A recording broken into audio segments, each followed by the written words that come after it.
Chapter 563. Time passed bit by bit amidst Enkiel's anxiety. Enkiel, who had experienced countless years, had never felt that time passed so slowly. The Abyss world was not safe.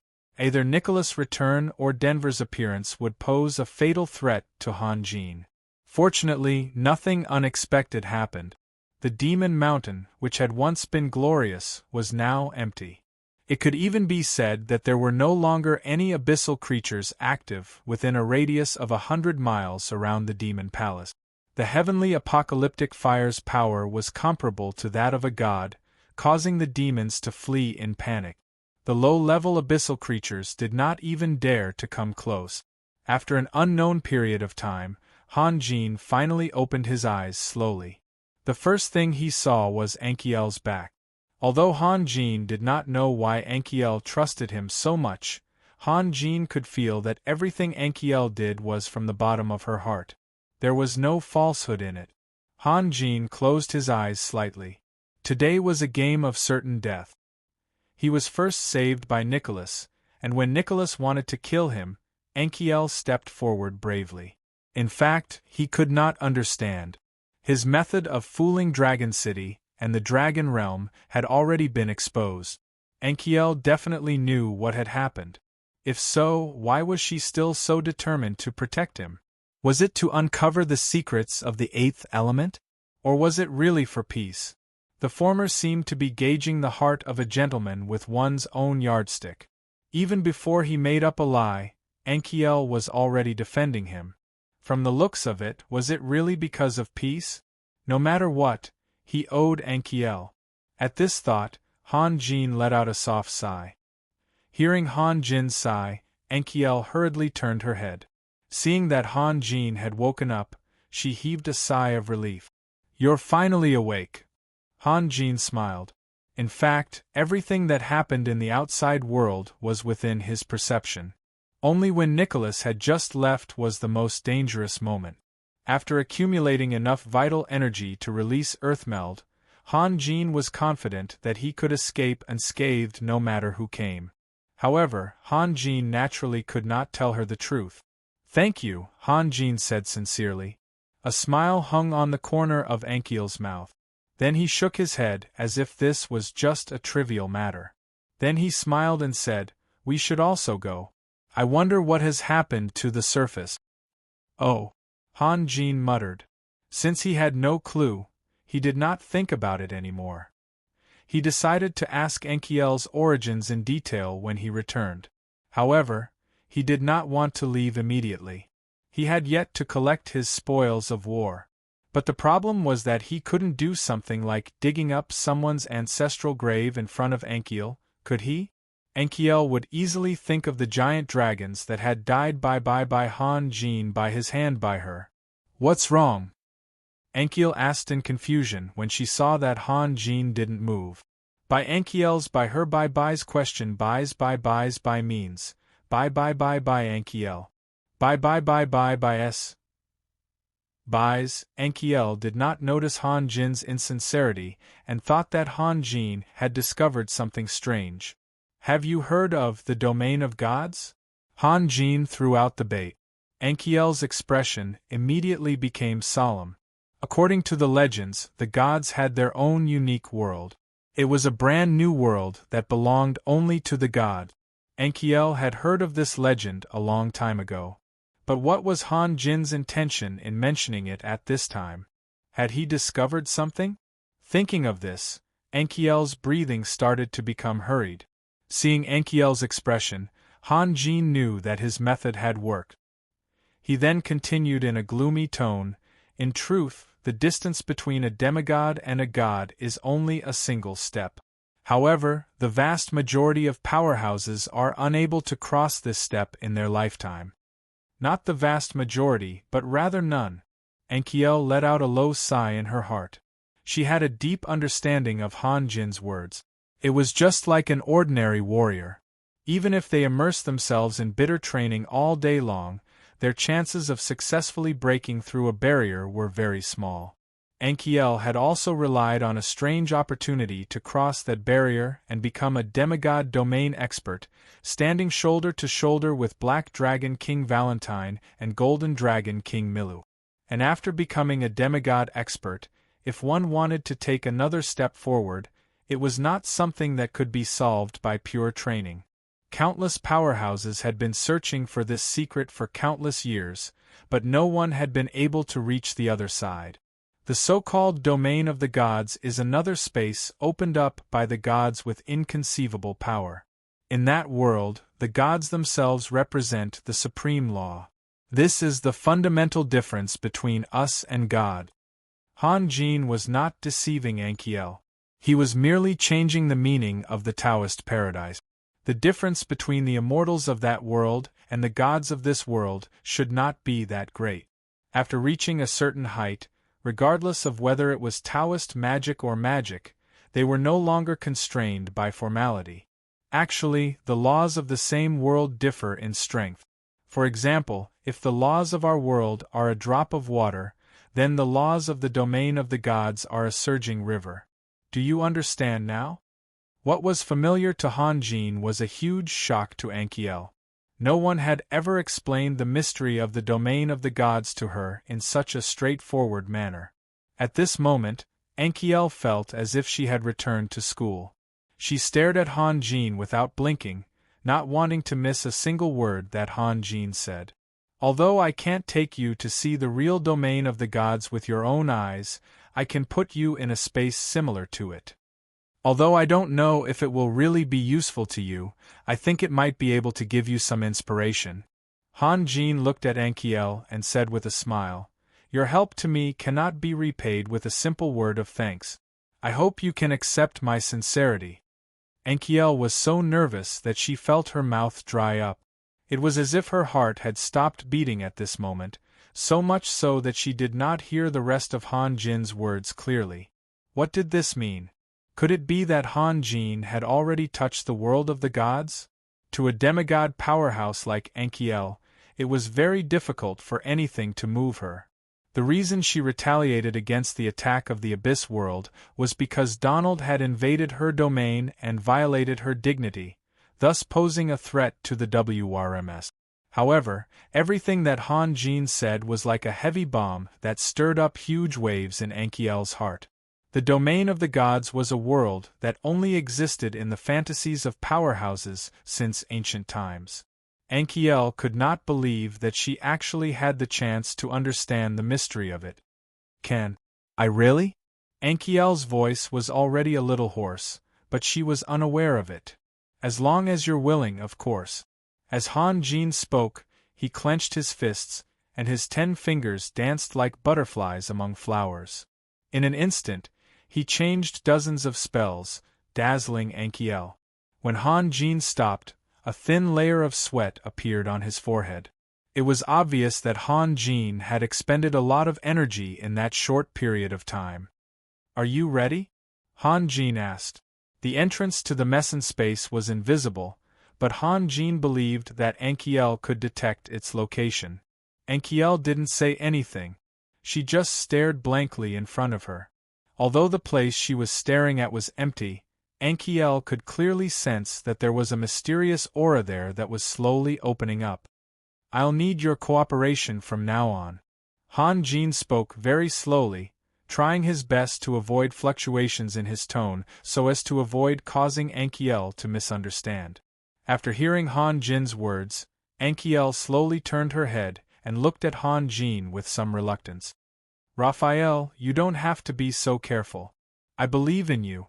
Tell me, what do you need me to do?"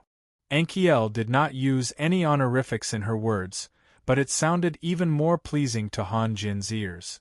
Anchiel's unreserved trust in Han Jin inexplicably gave rise to a warm feeling in his heart. "You don't have to do anything. No matter what happens later, just don't resist." "Understood." Anchiel nodded. Her gaze then fell on the invisible air, as if something there was attracting her. As Han Jin struck Anchiel with the incantation, a strange feeling that she had never experienced before enveloped her. It was as if the space around her had suddenly collapsed, or as if she had suddenly been thrown to the top of a high wave and then immediately fell to the bottom of the valley. The strong feeling made her feel dizzy for a moment, but she still suppressed the fear of the unknown in her heart and remained motionless. Han Jin could not help but feel a little embarrassed when he saw this unconditional trust. Ankiel's perception seemed to take a long time, but in fact, from the moment Han Jin struck the incantation to the moment Ankiel's figure disappeared, only a split second had passed. This was a vast world. The land stretched as far as the eye could see beneath Ankiel's feet, and the sky was high and boundless above. What made people feel uneasy was that everything here was gray and hazy, and they couldn't sense any signs of life. This was especially true for the quiet land. Even if there were a few more hills or vegetation, it would be considered good. However, it was as flat as a mirror, and yet it was lifeless. Have you read the teachings?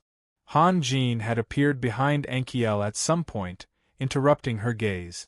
No, I'm not interested in that. You should have read the oracle in the first chapter, right? Han Jin smiled. Oracle? What are you talking about?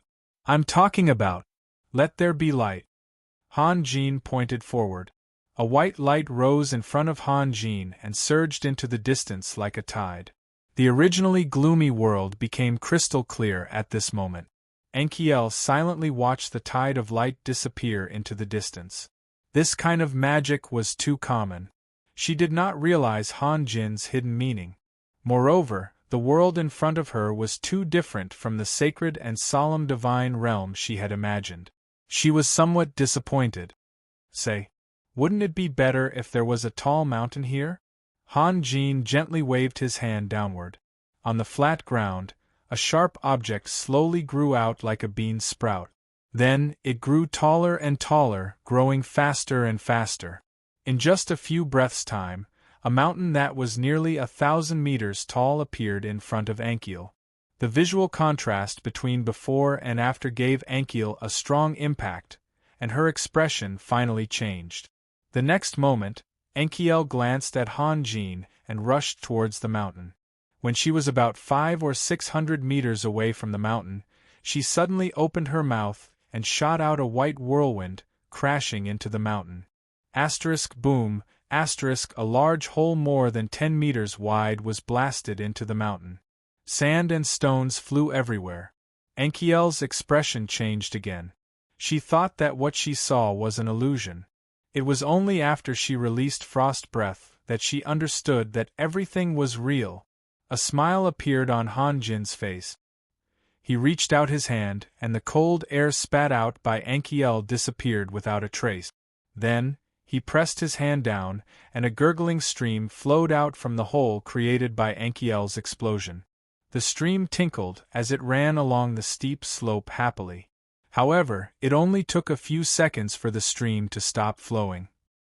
From afar, the stream looked like a water snake, searching for the fastest path in the mountain and slithering all the way down.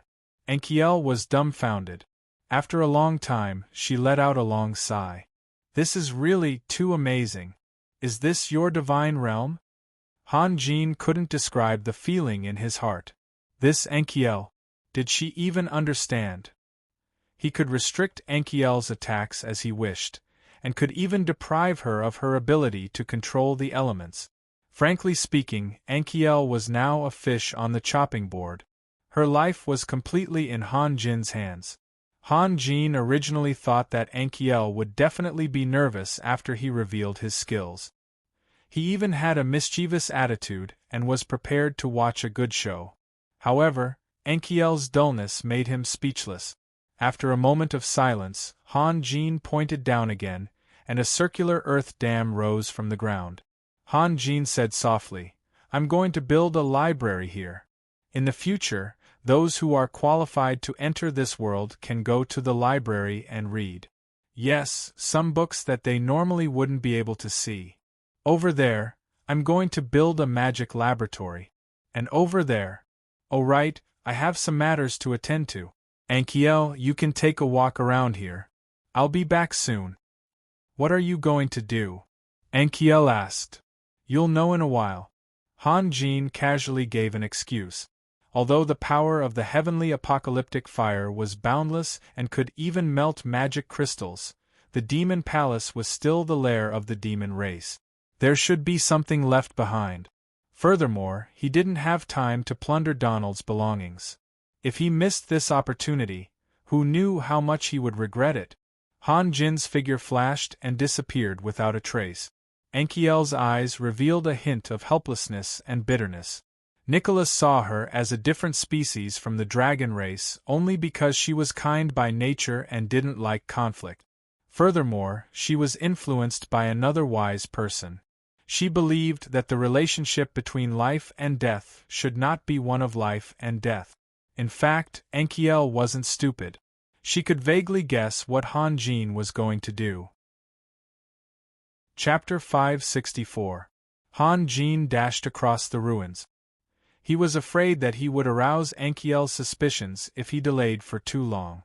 Little did he know that Enkiel had already guessed what he was going to do.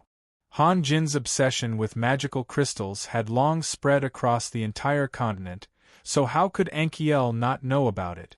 The Devil Spirit Hall of the past had been reduced to rubble. What surprised Han Jin was that the energy waves from the ruins proved that there were still a lot of spatial magical crystals below. All of a sudden, he missed Damini. In the past, Damini would always help him clean up the battlefield. As a member of a superclass race, she was extremely sensitive to any kind of magical energy wave. No matter how deeply the treasure was hidden, it couldn't escape her notice. She was also extremely powerful. Even if she dug 8 feet into the ground, it would be a piece of cake for her. Now that Damini wasn't around, he could only rely on himself. Han Jin took a deep breath and raised his hand to release the heavenly Tao. Countless starlights scattered in all directions like giant fireworks, and in the next moment, figures appeared in the starlight one after another. Thousands of Han Jin shuttled back and forth in the ruins. Sometimes, they would gather together and work together to push away the heavier stone beams and pillars. Other times, they would scatter in the corners and search on their own. Han Jin, on the other hand, was still hovering in the air, using his divine thoughts to control his avatar below while observing his surroundings. After about 2 hours, 70 to 80 glowing magical crystals were piled up into a small mountain in Han Jin's spatial ring. The harvest wasn't small, but most of the magical crystals had been reduced to ashes by the heaven apocalyptic fire. Otherwise, the number of magical crystals would have reached an astonishing number of hundreds. If Han Jin could integrate all of these magical crystals into the Messen space, then perhaps he could transform the Messen space into a true paradise. However, that would be a huge project, and Han Jin reckoned that it wouldn't be possible in a short period of time. After obtaining the magical crystals, Han Jin still couldn't bear to leave. He knew that he must have missed a lot, but his power was limited and his time was even more limited. No wonder there had been an endless stream of explorers for thousands of years. The Devil Spirit Hall was bound to become an extremely tempting ruin. Perhaps one day, some lucky explorers would become rich overnight. Han Jin shook his head helplessly and cast a spell. Han Jin was already feeling guilty for deceiving Enkiel. It would be too much if he left her alone. Enkiel was standing on the 1,000-meter-high peak that Han Jin had created, silently gazing into the distance with a slightly perplexed expression. "What are you thinking about?" In the Messen space, Han Jin could ignore the difference in distance. With just a thought, he appeared beside Enkiel without any warning. "I'm thinking, is God innate or is it like us?" Enkiel softly said. After seeing the power Han Jin had displayed in this world, she wasn't surprised by Han Jin's sudden appearance. Han Jin stared blankly for a moment before bursting into laughter. "What are you laughing at?" Enkiel asked in dissatisfaction. "No one can answer your question." A mischievous look appeared on Han Jin's face. According to the doctrine, it was the God of Light who created the light, the whole world.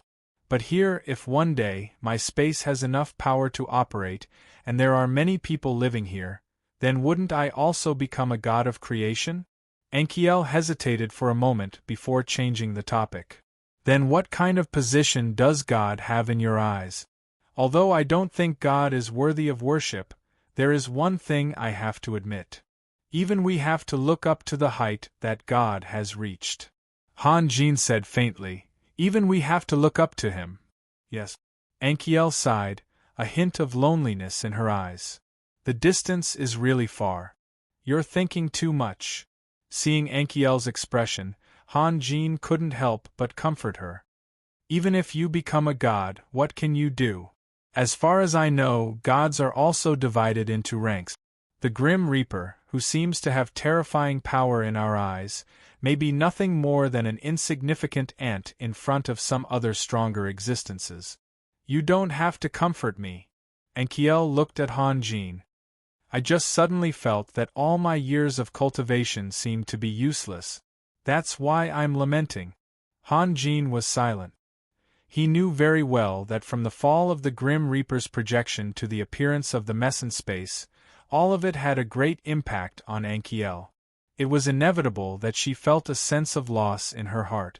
The two didn't speak anymore. They stood quietly on the mountain peak, each with different thoughts. Enkiel was lamenting the gap between herself and a god. Han Jin was thinking about another problem. Han Jin never had the extravagant hope of becoming a god. In fact, in Han Jin's heart, the greatest gain from this trip to the abyss wasn't killing Donald, nor was it the dozens of space crystals in his ring. Instead, it was completely severing the connection between the Grim Reaper and this world.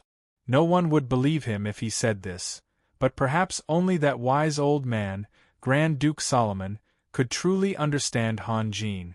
After an unknown amount of time, Enkiel recovered from her contemplation.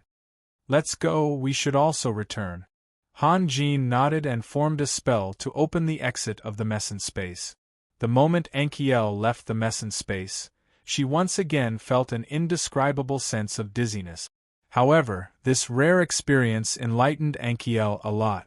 Han Jin used a very simple method to explain to Enkiel what a true domain was.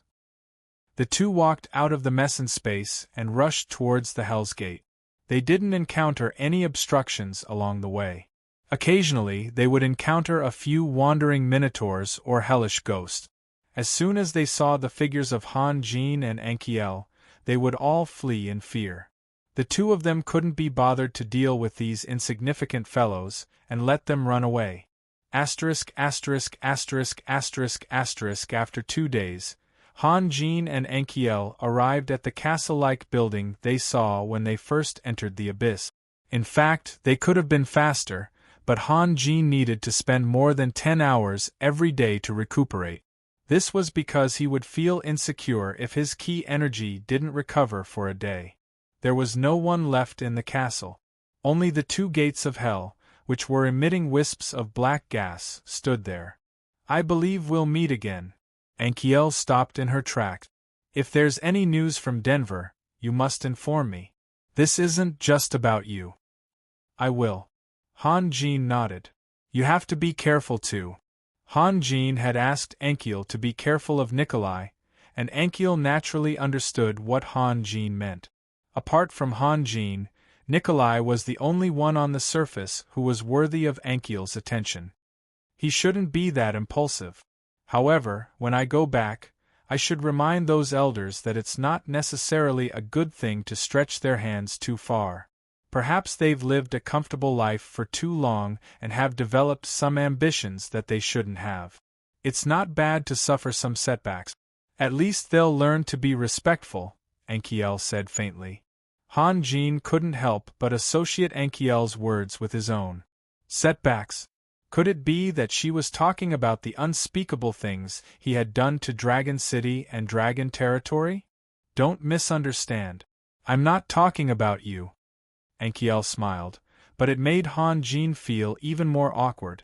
Alright, that's it. Take care of yourself. After saying that, Enkiel turned around and stepped into the Hell's Gate. Han Jin stood there in a daze for a while. The more magnanimous Enkiel was and didn't say anything, the more ashamed Han Jin felt.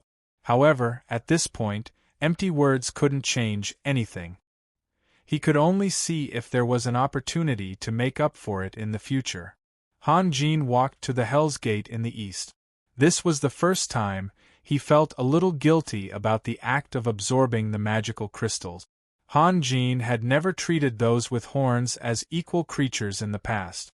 Be it dragons or demons, they were just creatures with higher intelligence in Han Jin's eyes. A talking cow could not change the fact that it was a cow, let alone its fate of being served on the dining table. However, after interacting with Enkiel, Han Jin changed his view of the dragons. As intelligent creatures with a long history, they deserved the respect they deserved. However, this was only limited to the small portion of the dragon race that Enkiel represented. Han Jin still wouldn't hesitate to kill those dragons who were arrogant enough to think they stood at the top of the world and viewed other races as ants. The only difference was that if they didn't provoke Han Jin, then out of respect for Enkiel, Han Jin wouldn't take the initiative to attack them. As soon as Han Jin appeared on the other side of the Hell's Gate, he was dumbfounded. In front of him was a gray world. Suddenly, a person who had been dead for a long time floated into his mind. Mantico? When Han Jin fell into the trap, the experts on the God of War finally launched their attack after waiting for Han Jin to return. Of the two figures, one was shooting in the sky while the other was flying on the ground. The ones who could burst out with such speed were definitely Adolf and Catherine. When the abyssal creatures on the outside saw the two of them, they immediately became restless. It wasn't that they didn't want to dodge, but that their formation was too tight, and it was impossible for them to disperse quickly. Catherine directly flew over the abyssal creatures' heads. Even if these low-level trash just stood there and let her kill them, she wouldn't even bother. Adolf, on the other hand, didn't have the ability to fly, so the abyssal creatures in front of him were unlucky. They were all sent flying by Adolf's angry roar. The lucky ones might still be alive when they landed, but the unlucky ones often lost their lives in midair. From Han Jin's point of view, Adolf was like a shark swimming through the sea. He was like an extremely sharp blade, forcibly opening a path through the sea of abyssal creatures. My apologies, the machine was reinstalled today. The font library disappeared, and the font wasn't working properly. It seriously interfered with my speed, and the machine crashed in the afternoon. By the time I finished fixing it, it was almost 4 o'clock. After installing some patches, it was already past 5 o'clock. I didn't have time to debug anything else, so I had to bite the bullet and type. To be continued. If you want to know what happened, please go to www.chidian.com. There are more chapters. Support the author, support the original reading. Chapter 565. When Catherine and Adolf saw Han Jin hovering in the air, they couldn't help but be pleasantly surprised. They charged forward even faster. At this moment, the mist in the surroundings suddenly churned violently. In Han Jin's eyes, Catherine and Adolf's figures became more and more blurry, as if their vision was blocked by the thick mist. This was simply impossible. Even if Han Jin closed his eyes now, he could clearly sense the scenery around him. This was the effect of an ability that he had yet to cultivate to greater mastery. Han Jin immediately realized that this was no ordinary mist. Even if the mist was so thick that he couldn't see his fingers, it was impossible to block the senses of his ability. What made Han Jin wary was that the boundless death intent contained in the mist gave Han Jin a vague sense of déjà vu. However, Catherine and Adolf didn't have the same concerns as Han Jin. They only thought that the mist was blocking their vision, so they continued to charge in Han Jin's direction. When the mist completely swallowed Han Jin, Catherine and Adolf finally charged into the mist. However, they discovered to their surprise that there was no one there, as if Han Jin had never been there in the first place. In another gray world, Han Jin was enveloped by the surging mist.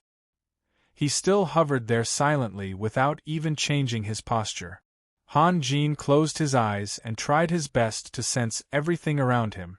However, apart from the extremely dense death aura, he discovered nothing. This situation didn't last for long. The mist around Han Jin suddenly receded rapidly, revealing the thick lead-colored clouds above and the endless piles of bones on the ground. An invisible wind blew above the plains of white bones, gently entering and exiting the gaps between each skeleton. It made a whimpering sound like the low roar of a wild beast. The wind became stronger and stronger. Correspondingly, the whimpering sound changed from a roar to a high-pitched howl. Han Jin could feel a slight stinging pain in his eardrums, but Han Jin naturally wouldn't take such a method seriously today. If an ordinary mage was here, he would probably have been turned into an idiot by the sound waves that were full of mental impact. So it's another abandoned place. Han Jin couldn't help but feel a little regretful. If he had known this would be the case, he would have brought Harley here.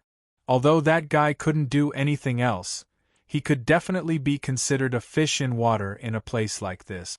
I wonder who the owner of this place is? Han Jin frowned. That guy from Denver didn't even dare to show himself in Gray Valley City. Why did he have to wait until Han Jin returned to the surface to make a move? Han Jin thought to himself. His figure was still suspended in the air, and he didn't make any movements. Since he couldn't sense the enemy's location, he might as well not look for him. He was going to wait for a few minutes. After a while, the guy hiding in the dark couldn't hold back anymore. His mission wasn't just to trap Han Jin here. Naturally, he couldn't do nothing like Han Jin. The ground of bones suddenly began to churn like a boiling lake. A long whip made of the bones of various creatures rose into the air and lashed straight at Han Jin. At the same time when the bone whip appeared, Han Jin also moved. The way of heaven in his hand met the tip of the bone whip and slashed down. As soon as the thick bone whip came into contact with the way of heaven, it was as fragile as an air-dried rock.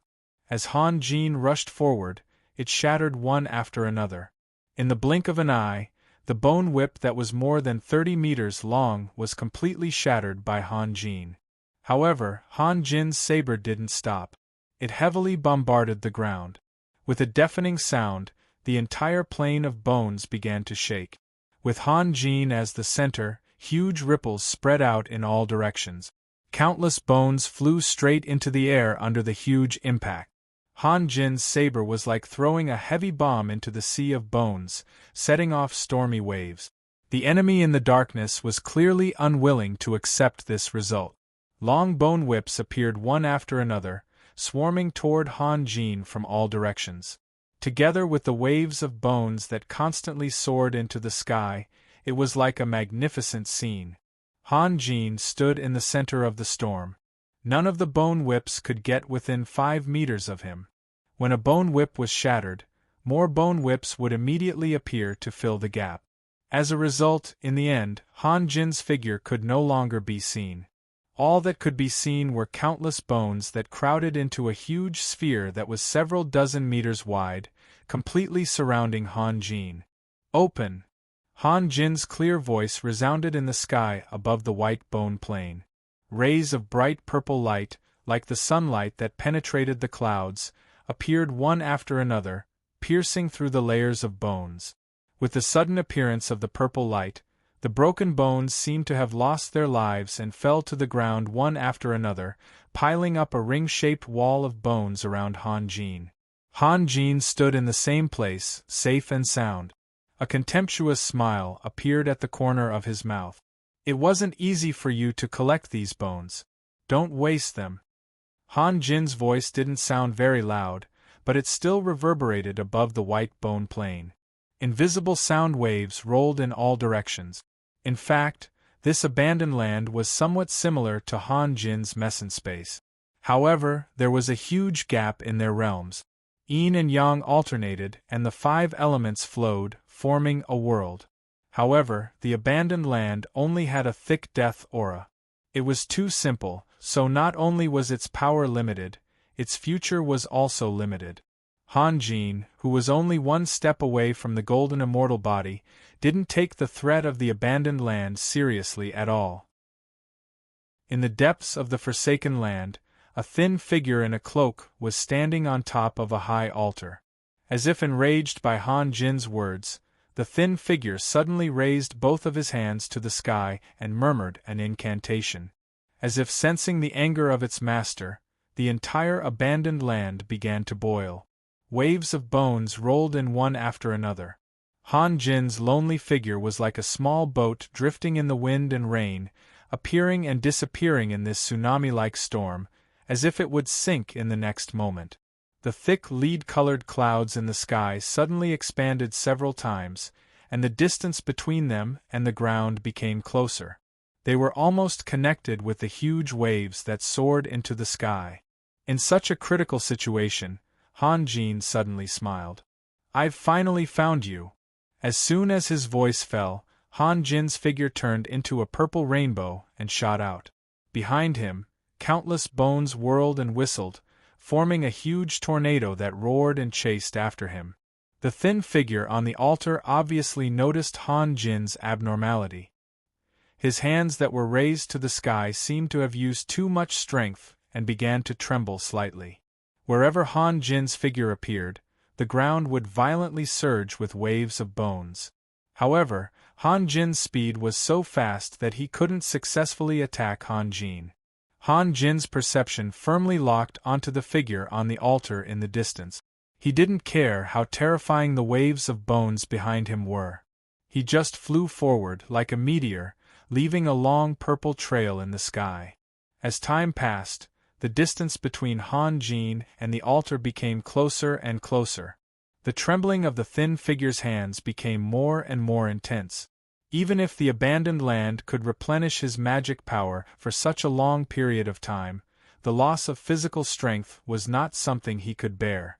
When the tall altar and the thin figure appeared in Han Jin's field of vision, the figure's arms were already trembling to the point of spasms.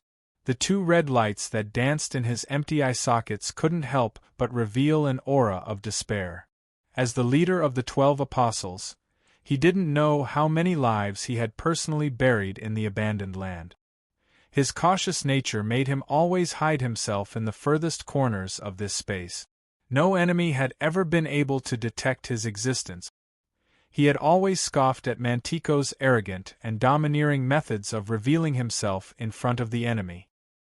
He also never thought that viciously humiliating an enemy before they made their move would bring him much pleasure.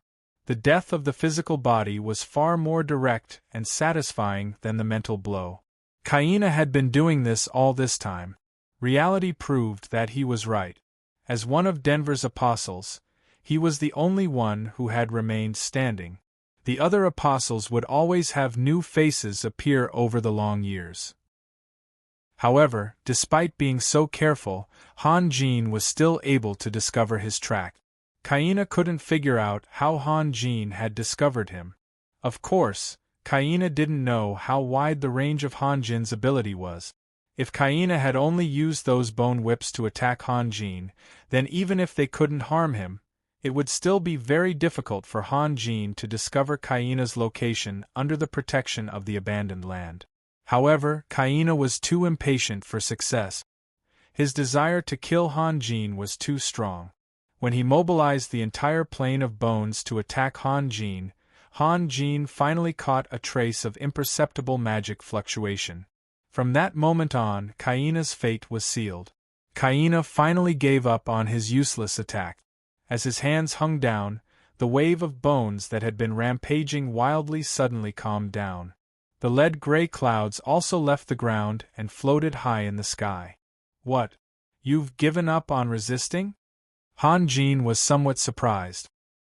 He stopped a few dozen meters away from Kaina. Do Denver's disciples only have such simple methods? What a disappointment! The red light in Kaina's eyes flickered rapidly, as if he was having a fierce struggle in his heart. "How did you discover me?" While Kaina was speaking, a crack silently appeared on the altar behind him. Wisps of black gas were being emitted from the crack, and the crack was still extending. However, these small changes were all blocked by Kaina's body. Do you want to know? Han Jin smiled, but there was an indescribable strangeness in his smile. Kaina didn't analyze the meaning behind Han Jin's smile. To him, the longer he delayed, the better. Han Jin's question was exactly what he wanted. However, just as Kaina was about to nod, he saw a purple radiance suddenly bloom in the air. The unparalleled speed seemed to be even faster than his vision. By the time he saw the blade flash, the wave had already crossed several dozen meters and arrived in front of him. Kaina was caught off guard and couldn't dodge in time. He could only release a bone shield. However, before the bone shield could form, it was shattered by the sharp blade flash. Countless bone fragments also flew out from Kaina's chest. His body was sent flying 70 to 80 meters away, lying in a pile of bones. Kaina's face still maintained that extremely shocked expression. We were just talking. Why did they suddenly attack? Stalling for time? Han Jin looked at Kaina, who was lying on the ground, and sneered. I've used this trick too many times. With the help of his god ability, Han Jin could easily detect the strangeness of the altar. Naturally, he wouldn't be deceived by Kaina. The life form of a lich was truly strange. Almost all the bones in Kaina's chest and abdomen had been shattered, but he could still speak. However, his voice sounded abnormally weak. It's already too late. Kaina's upper and lower jaws chattered with difficulty as he uttered a string of unclear and intermittent syllables. The destruction has already begun. You can't escape. At this moment, the crack had already spread across a small portion of the altar. The black smoke spewed out thicker and thicker. The lead-colored clouds in the sky gradually dimmed. The plains of bones that had just calmed down began to tremble at this moment. Bottomless cracks appeared on the ground. Is that so? I don't think so. Han Jin chuckled. He swung the long sword in his hand, and a resplendent golden light flashed behind him. Boom! Amidst a loud noise, the altar was actually cut in half. The surface of the altar, which was about a third of the size of the altar, suddenly soared into the sky. Countless dense black smoke could be seen swirling around the section cut by Han Jin. Kaina couldn't do anything but watch all this happen. He hated Han Jin to the extreme. As long as he could delay a little longer, the cracks would spread all over the altar. Then, the abandoned land would begin to collapse. Even if Han Jin was a demigod-rank powerhouse, it would be very difficult for him to escape the moment the space collapsed. Kaina wasn't afraid of death. The only person he was truly afraid of was Denver. Even if he had to pay the price of the space collapsing to kill Han Jin, as long as Denver was willing, after finding Kaina's scattered life imprint, he could revive Kaina. Although Denver would have to pay a great price to do so, Kaina believed that as long as he succeeded in killing Han Jin, Denver wouldn't be too stingy. On the other hand, if Kaina didn't complete the mission Denver gave him, then his end would be even more tragic. He would be completely destroyed, both physically and mentally. Just thinking about such an ending made Kaina tremble all over. Thus, he didn't hesitate to activate a secret technique in an attempt to cause the abandoned land to collapse. However, all of this went up in smoke under Han Jin's blade. After the altar rushed into the sky and crashed into the clouds, an earth-shattering explosion occurred. The thick clouds kept surging under the huge impact, and thunderous explosions reverberated in every corner of the abandoned land. However, that was the end of it. A moment later, the clouds returned to normal. Only the hundreds of deep cracks left on the plain of bones were left as proof of Kaina's efforts. See, I was right. Han Jin smiled and slowly walked toward Kaina with his saber in hand. Denver wouldn't have set a trap just for Han Jin. Enkiel's situation should be very dangerous. Where is Denver, who hasn't shown up yet? The answer was self-evident. On the other side of the continent, at the exit of another Hell's Gate, Enkiel, who had just experienced the slight dizziness caused by the spatial shift, had also fallen into a dusky world. Unlike Han Jin, the clouds in Anchiel's world weren't the heavy and oppressive color of lead. Instead, they were a deathly gray. Beneath Anchiel's feet was also a boundless plain of bones, but every bone shone with a deathly white radiance as if they were alive. Anchiel, who had never entered the abandoned land, naturally couldn't compare. If it was Hanjin, he might have quickly discovered the difference. If the abandoned land owned by Mantico and Kaina was a space filled with a thick aura of death, then the world Anchiel was in seemed to have something indescribable that made the world suddenly come alive. Anchiel chose the same way as Hanjin. He stood quietly in the air without making any unnecessary movement. The enemy would show up sooner or later, but before that, the only correct way was to deal with all kinds of changes by sticking to the status quo. A moment later, the white bone ground beneath Anchiel suddenly began to wriggle.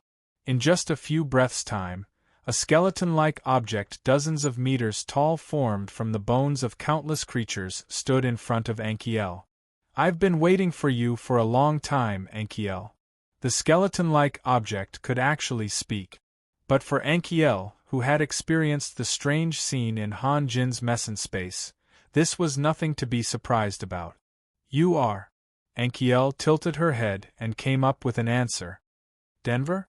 The skeleton let out a strange, ear-piercing laugh. "You are very smart. Then, who is the one going to deal with Raphael?" Anchiel didn't seem surprised by Denver's appearance and asked calmly. "I don't think you need to worry about that," the skeleton said after a moment of silence. "Now that you mention it, I'm even more curious. Why didn't you go look for Raphael?" Anchiel asked with a smile. "You don't dare." This time, the skeleton was silent for a long time before it continued. "That's my problem. You should worry about yourself." "What do I have to worry about?" Anchiel's smile widened. Although Anchiel didn't seem to care, she was already on high alert. Among all the powerhouses, Denver was the most mysterious one. No one had seen him fight before, so there was no way to judge his strength. But what Anchiel was certain of was that if even Donald couldn't command the person's strength would be obvious. For some super creatures, their strength was directly proportional to their age. For example, it was hard to imagine that a young dragon who had just been born for a few hundred years could fight against an existence like Anchiel, who had lived for countless years. By the same logic, the great Lich Denver, who had lived for a long time, couldn't be just an ordinary person. To be continued. If you want to know what will happen next, please go to www.chidian.com. There are more chapters. Support the author, support the original reading. Chapter 566. The first to arrive in front of Anchiriel were the dragons that covered the entire sky. Although their skeletal wings seemed to be unable to maintain their balance, they were actually very fast and agile. In the blink of an eye, they had formed a circle around Anchiriel. Anchiriel paid no attention to these phantom dragons. Instead, she rushed out of the encirclement like a bolt of lightning and flew straight towards the terrifying army of knights in the distance. Anchiriel's speed was so fast that it seemed as if she was tearing the air apart. The blue barrier also changed shape under the strong wind pressure. Her white battle robes fluttered in the air as her figure left several faint afterimages in the air. The dragons hurriedly turned around and chased after her. However, their speed was much slower than when they were alive. They simply could not compare to Anchiriel's speed. They could only watch as her figure gradually disappeared into the distance. Seeing Anchiriel's figure gradually approaching in the distance, the leading knight stopped moving forward. He stuck the tattered military flag in his hand into the ground and picked up the knight's gun hanging by his leg. He pointed it diagonally at the sky. The rest of the knights continued to gallop. With the leading knight as the center, they formed a huge army formation. Countless gleaming spears were lined up neatly, as if a steel forest had been erected on the ground out of thin air. As if they had undergone strict training, these knights did not make a single sound once they stopped moving. Even the slight clatter of their armor could not be heard. This deathly silence filled the entire abandoned land with an austere atmosphere. The only sound that could be heard was the whistling of the wind wherever Anchiriel passed. As if she had suppressed too much anger in her heart, Anchiriel changed her usual gentle and delicate style.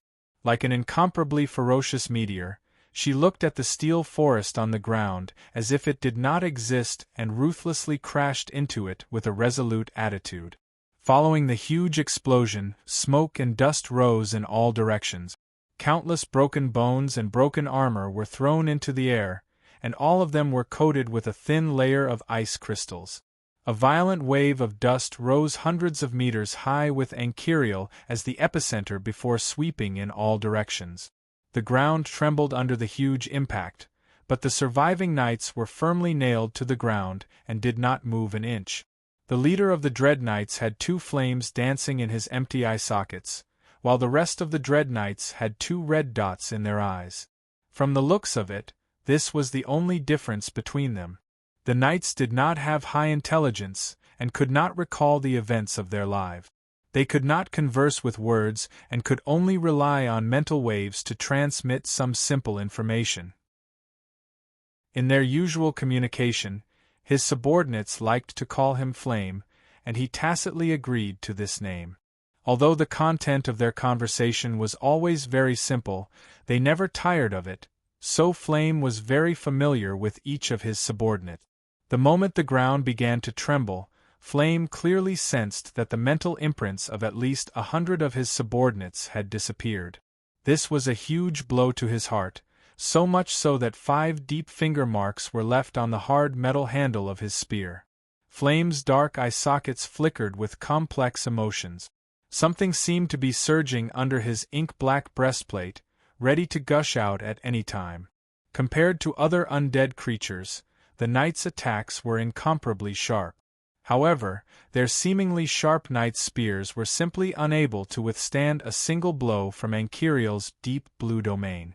No matter how sharp the spear's edge was, it could not withstand the extreme temperature. Within the range of the deep blue domain, be it metal or bone, everything became as fragile as air-dried rock. When the dust settled, Anchiriel's figure stood there proudly. The area within 100 meters of her had turned into a blank space. Countless severed limbs of the knights were mixed in with the eerie white bones, forming a mottled picture of black and white. In fact, Anchiriel did not need to use such a violent method at all. Although it was extremely lethal, it also meant that her strength was being consumed several times over. However, it could not be denied that although this method was extremely irrational, it was very good for alleviating the anger in Anchiriel's heart. The nature of every life was different. Some people would always be able to control themselves well when faced with a dangerous situation, trying their best to prevent anger, sorrow, hatred and other negative emotions from affecting their judgment. Han Jin was probably such a person. However, some people would use the most violent method to release all their emotions, and then regain control of their minds. Anchiriel undoubtedly belonged to the latter. It was just a difference in methods. It was not a matter of superiority or inferiority. The flames in the eyes of the leader of the knights burned even more fiercely. He suddenly opened his mouth and let out a soundless roar. The knight's spear in his hand was pointed at Anchiriel from afar, and then he urged his mount to charge towards Anchiriel. All the knights did the exact same thing as the flames. They all pointed their spears at Anchiriel and charged towards her at the same time. It was as if there was an invisible hand in the darkness that was carefully controlling them. Countless hooves pounded on the plane of bones, producing continuous cracking sounds of bones breaking.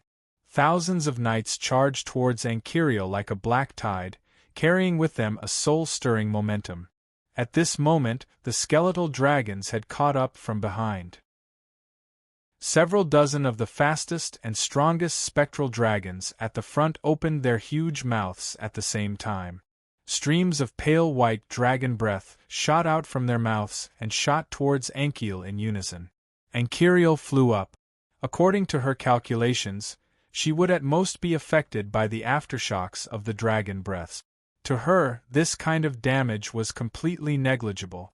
However, at this moment, an incomparably powerful mental wave suddenly came from the depths of the abandoned land and violently barged into Ankiriel's mental world. Mental attacks were the most primitive, and also the most powerful attack of a lich. However, to a demigod powerhouse, even Denver's mental attack could not cause any substantial damage to Ankiriel. At most, it would cause her to feel dizzy for a moment. However, Ankiriel was fighting against countless undead creatures. Even a second of delay would cause her damage that could not be ignored. The momentary chaos in her mental world caused Ankiriel's figure to unavoidably pause in midair. The direct result of this was that the dozens of spectral dragons' dragon breaths all bombarded her body. Fortunately, Ankiriel still retained a trace of clarity. At this critical moment, she condensed her domain to the extreme.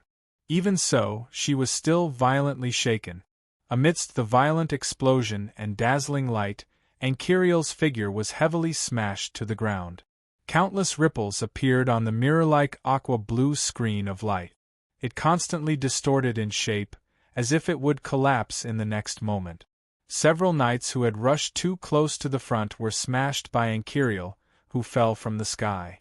They immediately exploded along with their horses, turning into countless flying fragments. Then, the white bone ground beneath the knight's feet was also hit by Ankiriel. Amidst a loud boom, countless bone fragments flew all over the sky like a gray rainstorm. A circular pit with a diameter of nearly 100 meters and a depth of dozens of meters appeared where Ankiriel fell. Bone fragments fell from the sky, forming a thick layer at the bottom of the pit in the blink of an eye. In the next moment, a ray of aqua-blue brilliance shot up from the bottom of the pit. Like a comet, it traversed a distance of several hundred meters in an instant. The dark blue domain that had been enveloping her all this time bombarded a spectral dragon that was about 70 to 80 meters long. The spectral dragon's skull, which was originally incomparably hard, became as fragile as tofu under Ankiriel's domain. Even its entire head began to disintegrate and shatter. A dazzling red light appeared before Ankiriel's eyes, and the red light was still pulsating. Without the slightest hesitation, Ankiel flicked a blue water droplet from her hand. The fireball seemed to have anticipated its tragic end, and let out a wail similar to a miserable shriek. However, the moment the water droplet collided with the red light, the miserable shriek came to an abrupt end. The spirit dragon's broken body seemed to have been drained of its last bit of strength as it fell to the ground in disarray. The reason why Ankiriel had bypassed the dragons and launched an attack on the terrifying knight army that was further away was because she couldn't bear to do so. Although she had become an undead creature, they were still her clansmen who had once breathed the same air as her. No matter what, Ankiriel couldn't bear to do so. However, the moment she was hit by the dragon's breath, Ankiriel came to a realization. Becoming an undead creature and struggling at death's door under Denver's control was probably not a way that the once proud dragons wanted to live. Completely rescuing them from Denver's hands was the best way to mourn for her clansmen who had passed away a long time ago. Ankiriel even vaguely sensed that the moment her soul fire was extinguished, she vaguely felt a sense of joy and relief. "I will help you," Ankiriel silently said in her heart. She raised her head and looked into the depths of the abandoned land. There was still a monster that had to be eradicated. From the moment Ankiriel rushed into the sky to the moment the spectral dragon fell, only a few seconds had passed. By the time the other spectral dragons reacted, their companion's corpse had already fallen to the ground. The dragons frantically surged towards Ankiriel. Dozens of dragons' breaths that emitted the aura of death crisscrossed in the air, weaving into a deadly giant net that enveloped Ankiriel from all directions. For some reason, Denver didn't release any mental attacks this time.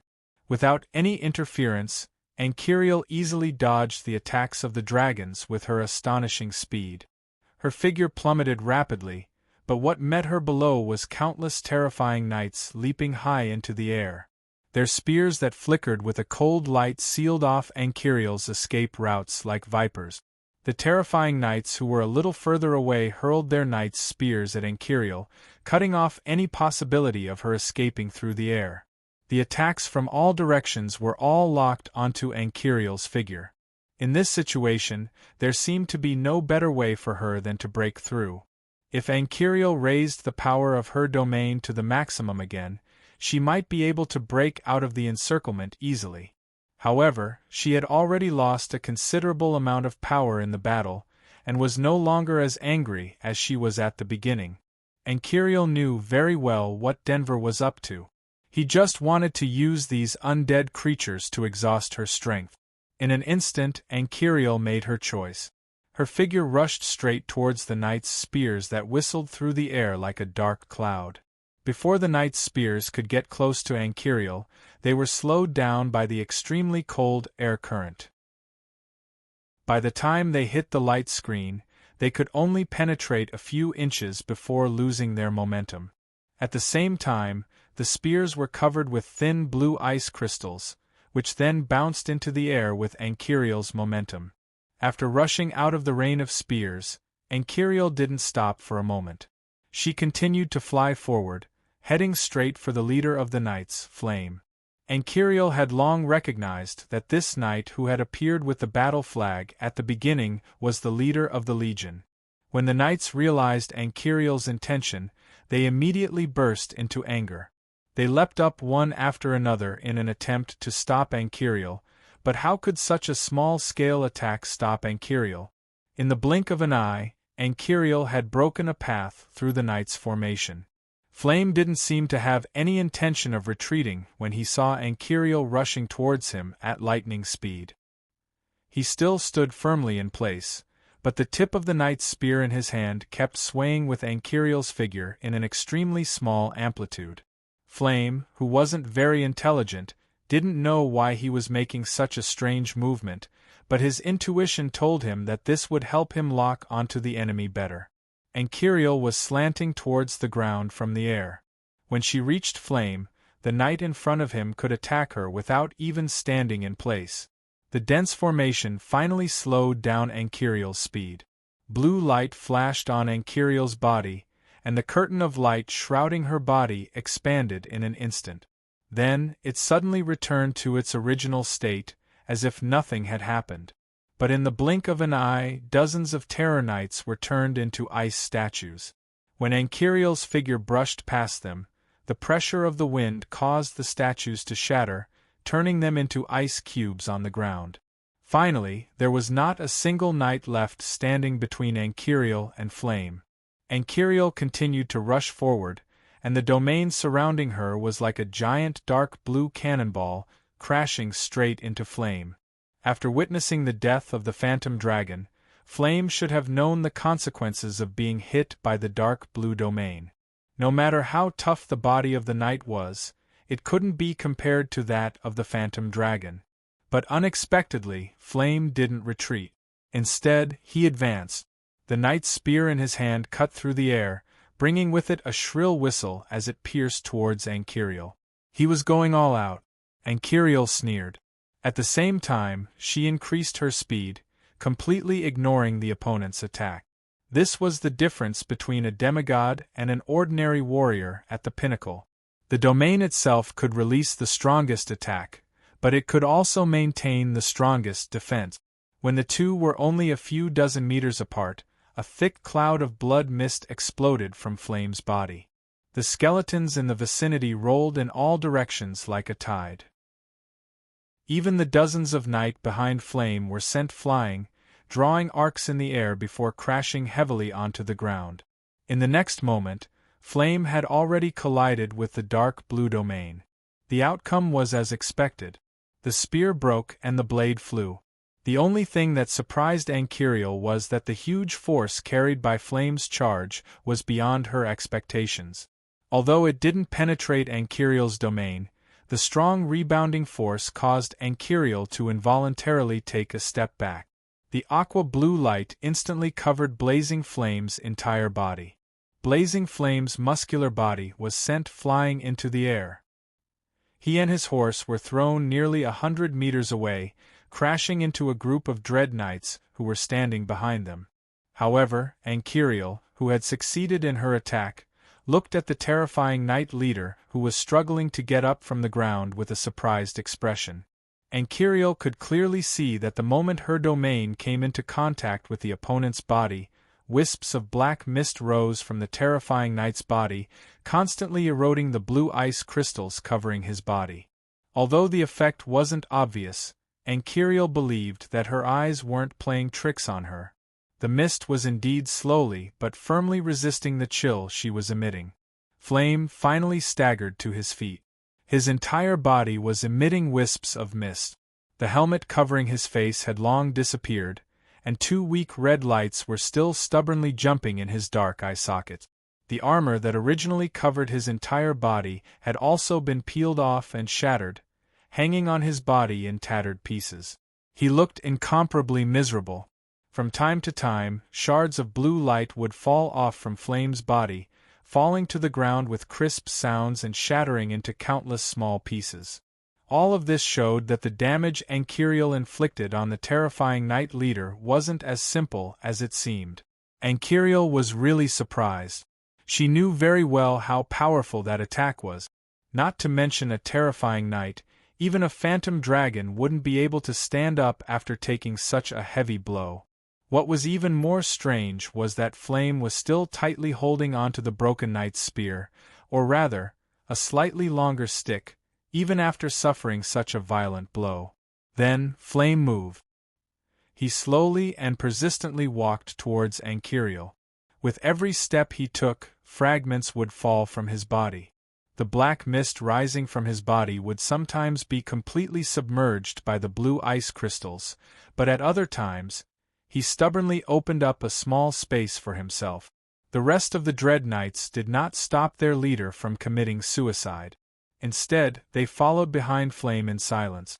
However, the stifling silence was more soul-stirring than the screams of the Dread Knights.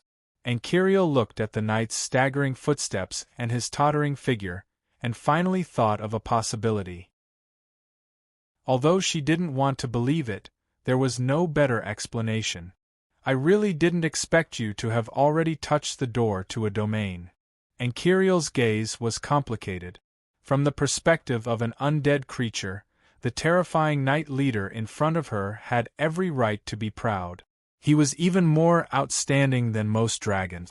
Flame opened his mouth, but didn't make any sound.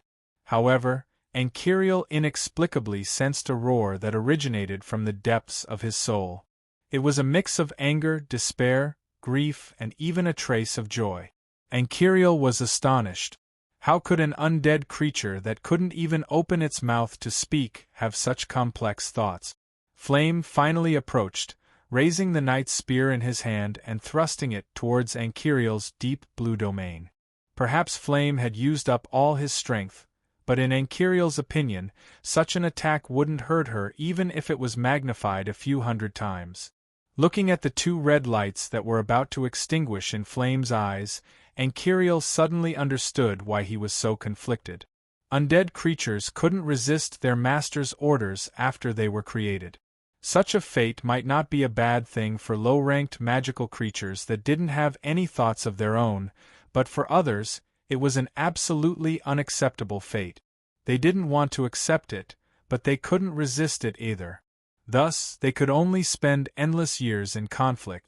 Half of the spear in Flame's hand pierced the light screen and slid down weakly. Then, he tried to raise it again. Anchiriel sighed and slowly stretched out her hand. It's all over now. Death is the best ending for you. To be continued. If you want to know what will happen next, please go to www.chidian.com. There are more chapters. Support the author, support the original reading. Chapter 567. Stop! A roar suddenly rang out from the depths of the skeletal plain. Then, a huge hand formed from various skeletons rose from the ground and firmly grasped Anchiriel and her domain in its palm. It would have been fine if Denver hadn't come out to stop it. But now, Anchiel immediately judged that this powerful knight in front of her was a very, very important existence to Denver. In the next moment, Anchiel let out a long howl that resounded over the entire plain. Her deep blue domain suddenly expanded and crushed Denver's imprisonment. The knight called Tinder was also wrapped in thick and heavy ice crystals. Then, with a loud bang, the ice crystals burst out in all directions. Tinder's body was also torn apart. Every piece of ice that flew out contained a small piece of Tinder's body. Tinder's soul fire was completely extinguished, but the red light in the eyes of the other knights flickered even more intensely. At the same time, they opened their mouths and let out silent roars. Countless mental waves that could not be seen by the naked eye reverberated and intertwined in the air above the skeletal plane. Even with Anchiel's powerful mental strength, she actually felt a little dizzy amidst these desolate and tragic cries. At this moment, the dragons finally caught up. Dozens of dragon breaths that emitted scorching heat shot towards Anchiel. However, the knights ignored the dragon breaths and charged towards Anchiel. "How dare you!" Denver, who was hiding in the plain, roared angrily again. Anchiel's head was spinning from the sheer number of psychic fluctuations coming from the Terror Knights. Dozens of draconic breaths bombarded her almost simultaneously. Her deep blue domain was constantly changing shape under the violent bombardment. The knights had just stabbed their knight spears into the aqua-blue light barrier when they were lifted off the ground by the violent shockwaves from the collision between the dragon breaths and the deep blue domain. Those who were too close were directly blown into pieces. Seizing this rare opportunity, the dragons spat out their dragon's breath with all their might. The Dread Knights also rushed towards the center of the explosion without regard for their lives. At this moment, Anchiel's figure was completely covered by the blazing light of the explosion. The entire scene looked as though the Dread Knights were rushing to receive the baptism of the dragon's breath. A deep crater with a radius of dozens of meters appeared where Anchiel was standing. Bone fragments were flying all over the sky. Under the continuous bombardment of the dragon breaths, the crater continued to expand. The whole process lasted for a few seconds before Anchiel finally got rid of the negative effects of the mental shock. But in those few seconds, the extremely violent shockwaves had caused considerable damage to Anchiel. If it weren't for the protection of her domain, she would have been turned into ashes by the dragon breaths. A ray of blue brilliance shot up from the dazzling white light in the center of the crater and crashed into the dragons. Two spectral dragons who couldn't dodge in time were sent spinning into the distance by Anchiel like cannonballs. From the small cracks on their bodies, one could tell how powerful Anchiel's strength was. Several more dragon breaths bombarded the deep blue domain. The skeletal dragons who couldn't release dragon breaths pounced on it, using their claws, teeth, and even their heads to desperately attack the deep blue domain. When the dragon breaths hit the deep blue domain, they exploded violently, shrouding the skeletal dragons who could only attack at close range. But these skeletal dragons who didn't know pain or fatigue didn't care about the injuries on their bodies. It was as if attacking the deep blue domain was their greatest glory. With her mental strength stable, such attacks couldn't do much damage to Anchiel. She broke through the dragon breaths that filled the sky and flew like a meteor towards the two spectral dragons that she had sent flying. To undead creatures, only physical injuries wouldn't affect their attacking power. The widely accepted way of dealing with undead creatures on the continent was to break them apart. Even if you cut them in half, they would still attack with the support of their arms. The two spectral dragons managed to stabilize their bodies with great difficulty, but when they saw Anchiel rushing towards them with a murderous aura, they were scared out of their wits. Just as they were about to open their mouths to spit dragon breaths, they saw a flash of blue light. The two spectral dragons turned into ice crystals and fell to the ground like two heavy rocks. At this moment, the spectral dragons that were attacking frantically suddenly dodged in all directions, breaking away from Anchiel. The Knight of Terror also neatly retreated to the sides, opening up a path for her. "Anchiel, you've angered me," You've really angered me. Only a few breaths had passed since Ankiel killed the Knight of Terror, but Denver's voice suddenly became hoarse. It's my honor. Ankiel sneered. All these years, I've been trying to play a rather sarcastic joke with you. I was close to success, but now, you've ruined it. Do you know? You lowly piece of trash? Denver's voice became even colder. He was the most devout knight of all, and also the most difficult to convert.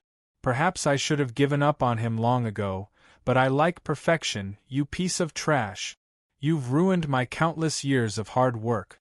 Denver, as a great lich, you should be standing in front of me and telling me this, not hiding in a corner, Ankiel said sarcastically. Denver? Haha. Do you know how a lich came to be?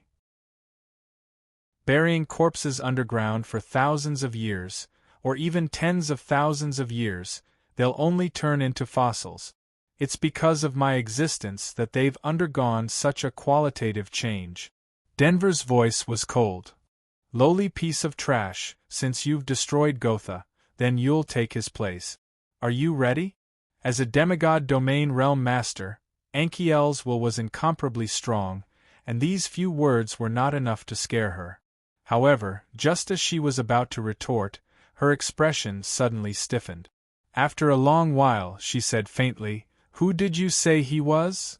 "Gotha, the one favored by God, the most devout knight of all, Gotha." "What's wrong? Are you scared?" Denver's voice became sinister. "Lowly piece of trash, you can't hide from my will. Even if you shatter your own life, I have a way to capture your soul. Accept your fate. Who the hell are you?" Ankiel suddenly felt a chill run down her spine, and her voice involuntarily became shrill. "You'll find out." The voice paused. "Go, my most loyal warriors, and capture that piece of trash who blasphemed against the gods." "My lord, are we really going to use the divine servants? That way, the god of death, Hamas, and the archangel of authority, Alpha, may be aware of your existence." Another voice immediately answered. Although the tone of the two voices was different, the tone was very similar. It was as if the same person was talking and answering his own question. It was a very strange feeling. "Idiot. Hamas can no longer descend upon this plane." As expected, Denver began to answer his own question again. "As for Archangel of Authority Alpha, I can sense that your disciple has obtained the most important mark. Haha. From today on, the law of the world must be changed." Ankiel seemed to have suffered a great shock and stood there like a statue. Even the great Lich Danfo had to serve that guy as his master. There was only one reasonable explanation, but it was also impossible. The god of the underworld, Stya, had fallen during the Age of the Gods. According to legend, the god of the underworld, Hamas, had taken all his remaining divinity. How could he appear in this abandoned land for no reason? During this period of time, other masters were in a more critical situation than Ankiel, and they were more pessimistic. For example, Blanche, who stayed in Wild Willow City. Wild Willow City was located between the Holy Crown City and the capital of Element. It should be the safest place on the continent. However, thousands of undead creatures suddenly attacked Wild Willow City. Thousands of elves who stayed in the city were killed or wounded within half an hour, and the whole city was almost occupied by the undead creatures. Blanche led some high-grade warriors to retreat to the Tree of Life. Although she had been trying to boost the morale of the elves, she could not deceive herself. The Holy Crown City was too far away from Wild Willow City. Even if she received the news in the first place, she could not help. By the time the reinforcements arrived, Wild Willow City would be in ruins. The only thing that puzzled her was that, after they entered the protection of the Tree of Life, the attack of the undead creatures had inexplicably weakened. It was this reason that encouraged Blanche to hold on. In Ankiel's sight, a very short figure was walking slowly along the road made by the Knights of Terror. He was only as tall as Ankiel's waist, like a child under 10 years old. However, he had a huge head on his head. His exposed hand and arm bones were particularly thick, and he carried a frightening giant axe on his shoulder. If he put the axe in front of him, his body would be completely covered. His steps were very steady and steady. With each step, the bones under his feet would be crushed into pieces, and the bones under his feet would make the scalp-numbing cracking sounds. The next moment, another figure appeared in the distance. He was not very tall, and he carried a green bow in his hand. The glistening green string was particularly conspicuous in this gray world. The bowstring was emitting a white light like flowing water. Every time the bow shook, countless rays of light would scatter from the bowstring. Enkiel's pupils suddenly shrank to the size of a needle. She recognized what it was. It was the bow of the goddess of moonlight. Before this, she did not believe the information revealed by the other party. She also hoped that Han Jin would discover Denver's conspiracy and come to help her in time. Although she was not sure whether Han Jin could break into this abandoned land, she hoped that Han Jin could find a way. Now, she was praying that Han Jin would not act rashly. At least, Han Jin had to escape. Only in this way could the continent have a future. If Han Jin died here with her today, then everything would be over. Only Nicholas would be left, and it would be impossible for him to fight against the experts of the Age of Heroes. To be continued. If you want to know what will happen next, please go to www.chidian.com. There are more chapters. Support the author, support the original reading. Chapter 568. Enkiel could vaguely guess the identity of these two people.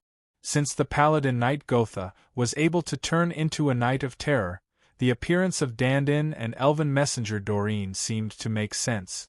But she did not have time to think because Dandin, the Lord of the Hills, suddenly sped up.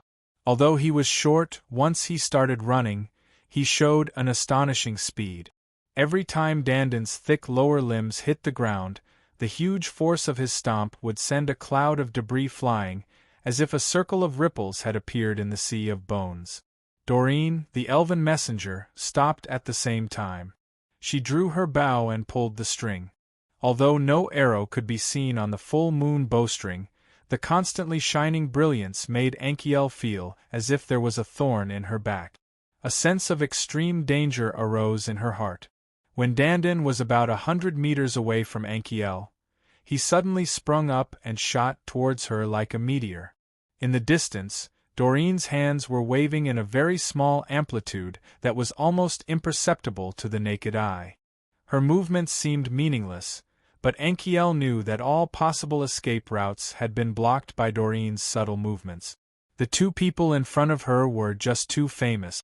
Coupled with the fact that the Moonlight Goddess bow was a divine weapon that only existed in legends, even Enkiel, who had a territory domain, felt a faint sense of despair. This was because Dandin and the Lord were hiding on the side. It was easy to imagine the strength of such a powerful person who could turn a powerful person from the Age of Heroes into his servants. The only thing that made Enkiel somewhat glad was that although the Lord of the Hills had unparalleled strength, it did not have the ability to fly. When Dandin rushed in front of him, Enkiel leaped into the air. Although doing so would undoubtedly make him a target for Doreen, it was much better than facing the attacks of two people at the same time. Doreen suddenly released the bowstring, and a faintly discernible light wave flew out with an ear-piercing whistle. Strangely, Doreen's target was not Enkiel, but Dandin, who was in midair. The light wave hit Dandin's back, but he didn't seem to be on guard at all. He continued to charge forward, and in the next moment, a pair of wings more than 10 meters long appeared on his back. Dandin's body was like a cannonball that shot out of the barrel, rapidly shooting towards Enkiel. Dandin's speed was already astonishing, and with the blessing of the elven wings, his speed was more than doubled. Enkiel had no time to dodge. She could only open her mouth and spit out a white dragon's breath. With Dandin's speed, even if Enkiel could activate her territory domain and successfully freeze him into an ice cube, she would not be able to stop the heavy impact. Ankiel did not expect her hasty attack to hurt Dandin. She only hoped to slow down Dandin and buy herself some time. Danton ignored the freezing dragon breath and continued to charge forward. The axe he swung out was like a sailfish cleaving through the waves, crossing dozens of meters in the blink of an eye. It forcibly blasted away Ankiel's frost breath and turned it into scattered ice crystals. In the end, the axe landed heavily on the aqua-blue light screen. Although it didn't really come into contact with Ankiel, the ferocious force caused Ankiel to feel as if she had bumped into a mountain. She was sent flying into the distance by the violent impact. However, this was not the end. The moment Ankiel was sent flying, Doreen drew her bowstring again. A crescent-shaped light blade that was as tall as a person and emitted specks of starlight was released from the bowstring. It flashed through the air and left a dazzling dream-like trajectory in the air. In an instant, it caught up with Ankiel's retreating figure. Before Ankiel could recover from the violent impact, she saw a white light flash before her eyes. Before she could react, a crescent-shaped giant blade heavily bombarded her territory domain. A dazzling light burst in the air, as if a sun had appeared out of thin air. Ankiel's figure was completely submerged in it. When the light dissipated, Ankiel's figure was still standing in the air. Apart from her messy hair, she did not seem to have suffered much damage. But if one looked closely, one could see that under the joint attack of the two powerhouses from the heroic era, a thin line of blood seeped out of the corner of Ankiel's mouth. It turned out that the power of a territory domain could not stop everything. Ankiel looked at Dandin and Doreen on the ground with a complicated expression. She could confirm that these two powerhouses from the heroic era did not have a territory domain, but their strength had reached an astonishing level. In the face of such immense pure strength, even a demigod territory domain was not so reliable. What happened just now was a fact. With just an axe and an arrow, they achieved what countless phantom dragons and Knight of Terror could not. If it was only the Lord of the Hills or Doreen, Ankiel would have a great chance of winning. But the two in front of her cooperated too well. With Doreen's help, Dandin had gained the ability to fly. His speed was so fast that Ankiel could not dodge in time. Compared to Doreen's moonlight goddess bow, Ankiel was more intimidated by Dandin's giant axe. The heavy force of the axe was like the peak of 10,000 mountains. Even Ankiel's territory domain was somewhat overshadowed by it. Not bad. The ear-piercing voice that came from the depths of the abandoned land actually contained a hint of joy. Her material is much better than Gotha's. After the successful transformation, it will definitely bring those damned fellows a pleasant surprise. Material? This was the first time Ankiel heard someone use such a tone to describe her. She sneered. Even if she had to die, she wouldn't tolerate such humiliation. If it really came down to it, she wouldn't hesitate to self-destruct to end everything. Although she didn't know if her soul could escape from the other party's evil clutches, this was the only thing she could do. As if seeing through Ankiel's thoughts, the voice let out a shrill laugh. You want to die? Give up on this useless idea. In this space, you can't escape from my will. That will only make your soul suffer even more. But I like it this way, ha ha. When the Lord's maniacal laughter echoed in the sky above the skeletal plain, Han Jin, who was in another abandoned land, slowly opened his eyes. The moment he opened his eyes, the gray space that he was in began to wither rapidly as if it had been drained of all energy. Hong! Han Jin suddenly let out a roar that seemed to be able to shatter mountains and rivers. On the vast plain, countless skeletons seemed to have heard a silent command and began to tremble non-stop. Meng! Han Jin's hands moved at lightning speed to form a seal. An invisible pressure pervaded the skeletal plain. Regardless of whether it was a complete set of skeletons or broken bone fragments, they all slowly floated into the air and began to rotate slowly with Han Jin as the center. Refine. Han Jin slowly withdrew his hands from the center and placed them together to form a seal. However, it seemed to be very strenuous for him. It was clearly an action that a child could easily do, but it took him a few minutes to complete. Moreover, although he had formed the seal, all 10 of his fingertips were trembling slightly. Demon. As soon as the word left his mouth, Han Jin's back became hunched, and his face was extremely pale. The boundless plane had already disappeared because the skeletons that formed the plane had all floated into the air and were crazily revolving around Han Jin. At this moment, Han Jin seemed to be sitting in the void, and the entire world had become an incomparably huge whirlwind. Han Jin's lips were trembling nonstop. He wanted to issue a final command, but no matter how hard he tried, he couldn't get it out. Even the indestructible golden body behind him had dimmed. The consumption of origin energy was too great and he couldn't bear it anymore. However, he was only one step away. No matter what, he had to persevere. Han Jin bit the tip of his tongue again. Amidst the blood splattering out, he let out a thunderous roar. Diagram. The crazy whirlwind came to an abrupt stop, followed by an earth-shattering boom. All of the skeletons were simultaneously blown to smithereens and turned into a huge pillar of dust that then swept in all directions. In front of Han Jin, a pale golden diagram scroll made of an unknown material floated quietly. Brilliance flowed on it, and there were faint traces of mist meandering around it. Countless obscure ancient characters flickered in and out of existence, and a simple and dignified aura assaulted his senses. Looking at the primordial demon refining diagram that he had finally succeeded in refining, Han Jin's pale and weak face regained some vigor. This kind of heaven-defying primordial demon refining diagram was so powerful that even the few heavenly demons there didn't dare to recklessly challenge it. Using it to deal with a lich, Han Jin even felt that it was making a mountain out of a molehill. However, even a lion would have to use its full strength to catch a rabbit. Han Jin never had the habit of being arrogant. It didn't matter if it was wasteful, as long as he achieved his goal. Countless cracks appeared in the space that had already turned into nothingness. All of the demonic energy in the abandoned land had been sucked dry and could no longer support its operation.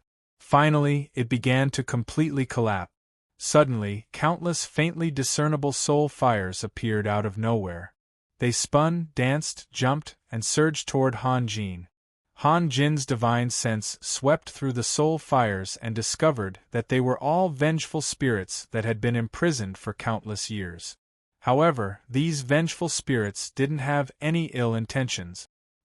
He could clearly sense that within the tide-like fluctuations, there was joy at being freed and gratitude for his kindness.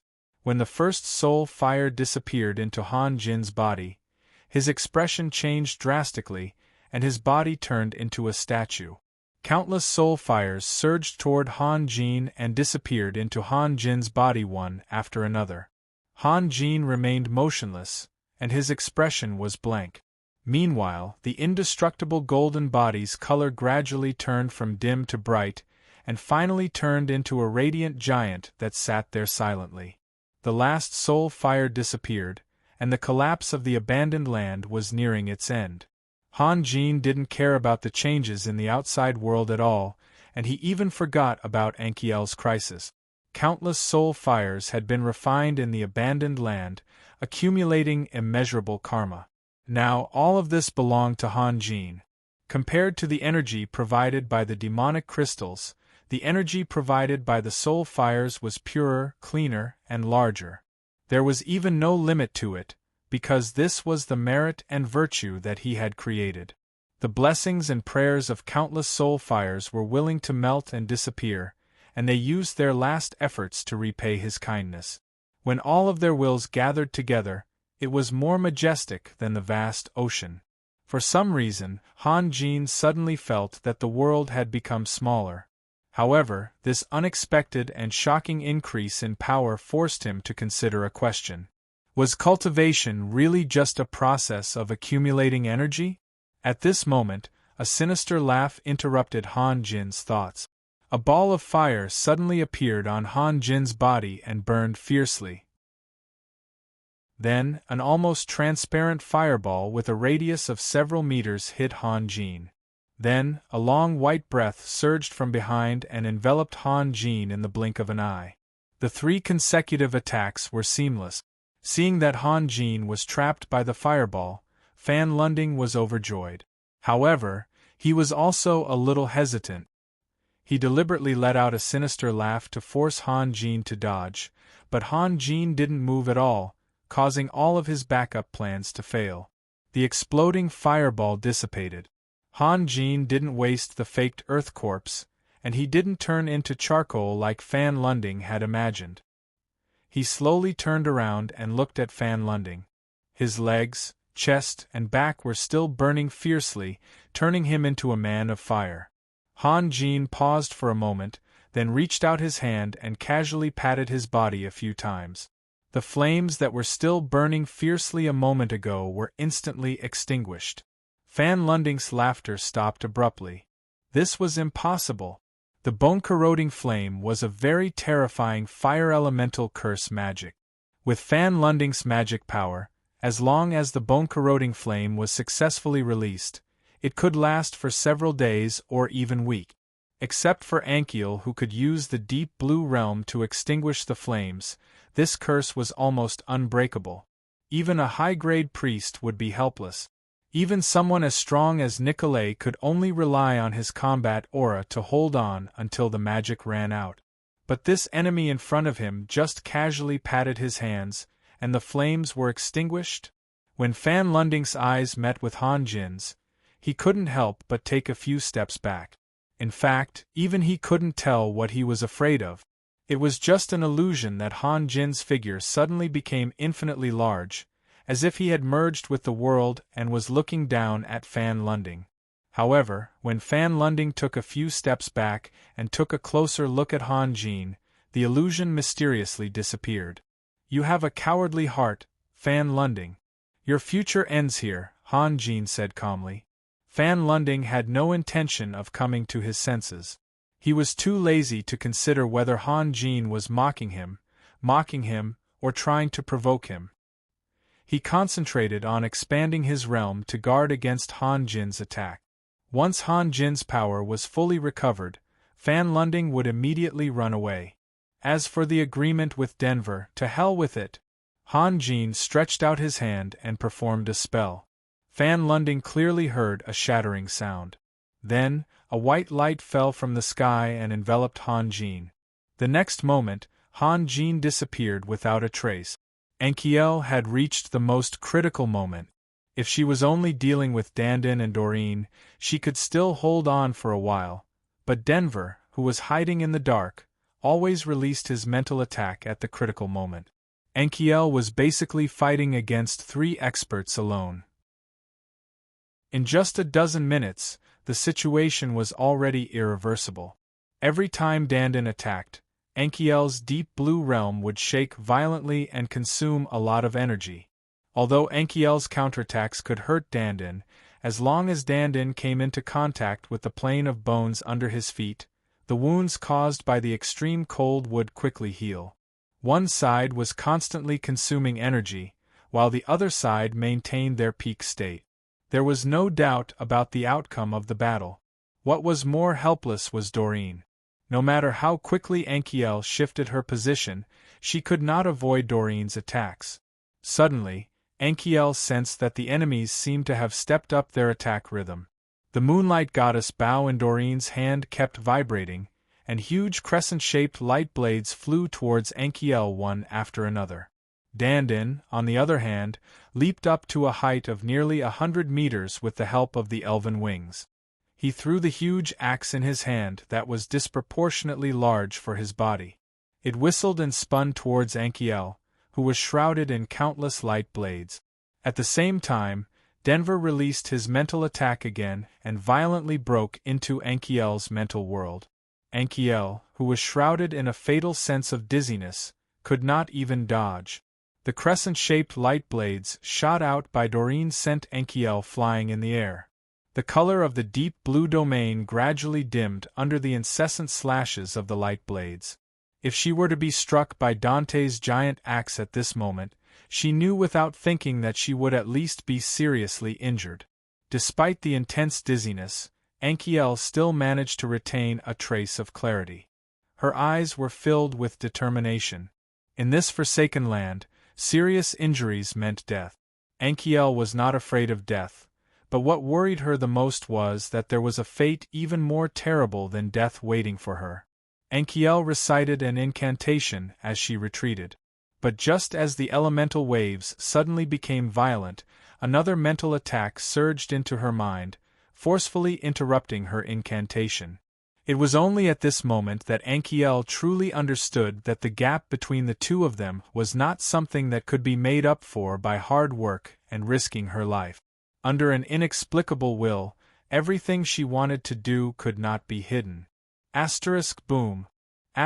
Dandon's giant axe collided heavily with the deep blue domain. Anchiel was no longer able to maintain the domain, and the blue light completely disappeared in a flash. The next moment, Doreen's giant crescent-shaped light blade heavily bombarded Anchiel's body. Blood splattered everywhere as Anchiel's body floated backward like a straw. Then, another light blade shot out and slashed at Anchiel's neck. Completely disheartened, Anchiel helplessly closed her eyes. She didn't see that the ring hanging in front of her chest had suddenly shattered, and a white light shot into the sky. A figure flew down from the light, and with a flick of his finger, the light blade exploded less than a meter away from Anchiel's neck, turning into specks of light.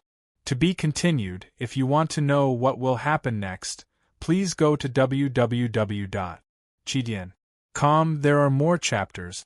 Support the author, support the original reading. Chapter 569. Closing her eyes, Anchiel waited for the pain to come, but nothing happened.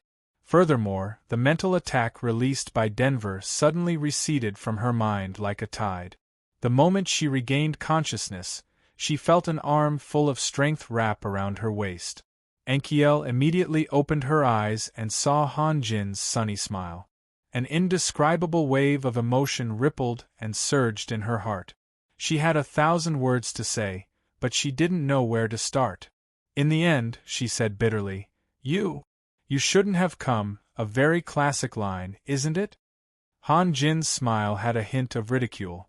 Anchiel didn't know where her line was classic, but it didn't matter anymore because she had gained a companion who would never give up. For countless years, she hadn't been sleeping in Lost Valley. No living being was willing to waste all their time sleeping, and Anchiel was no exception. Moreover, she had always been at a loss about the future, so she often traveled outside. She had seen too many betrayals, internecine killings, and even repaid kindness with enmity. Later, she had despaired of life itself. She couldn't find a single piece of pure land in this vast world. It wasn't until she met him that she gradually learned to raise her perspective to a higher level. She also learned to look at life's struggle for fame and fortune with tolerance. This was normal. If there were no more struggles, perhaps the world would become more terrifying, and life itself might lose its source of evolution. Moreover, what was so wonderful about a peaceful and ordinary world? Even today, she still remembered his words. Life was a reed, incomparably fragile, but life was a reed that could think. Therefore, all the dignity of life lay in its thoughts. From the perspective of a cultivator, Anchiel had an epiphany at that moment.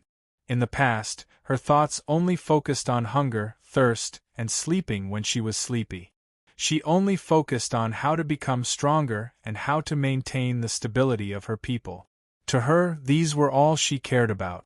Because she wanted to learn more, and also because she didn't want to see the first human who had won her respect die, she didn't hesitate to change her appearance and mix in with the lowly life. In fact, a centipede dies but never falls down. Although the beastmen had internal strife, it was too difficult to build a human city in the beastmen's territory. Of course, part of the reason was because of Solomon's strategy, But Ankiel's secret protection also played an important role. Han Jin in front of her was the second human who had truly won her respect. It wasn't because of his tyrannical strength, nor was it because Han Jin had saved her, but because of his sense of responsibility. When they were in the Abyss world, Han Jin had said that if Nikolai hadn't invited him, he would have found the lair of the Abyss demons.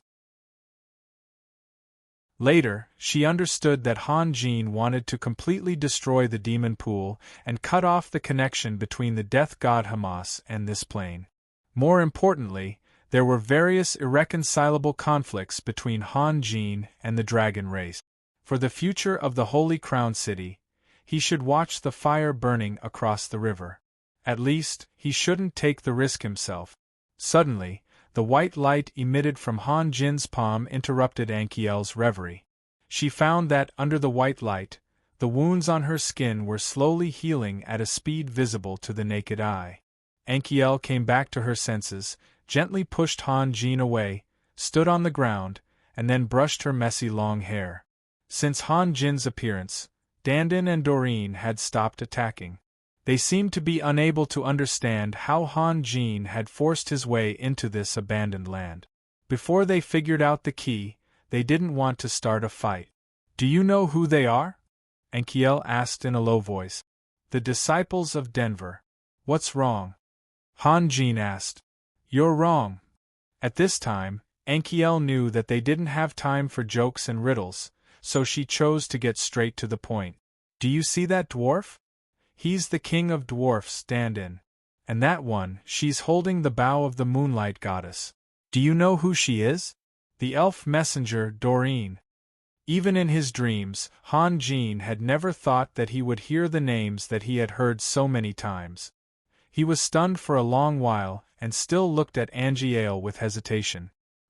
He still couldn't believe what he was hearing. "Do you know who the real owner of this abandoned land is?"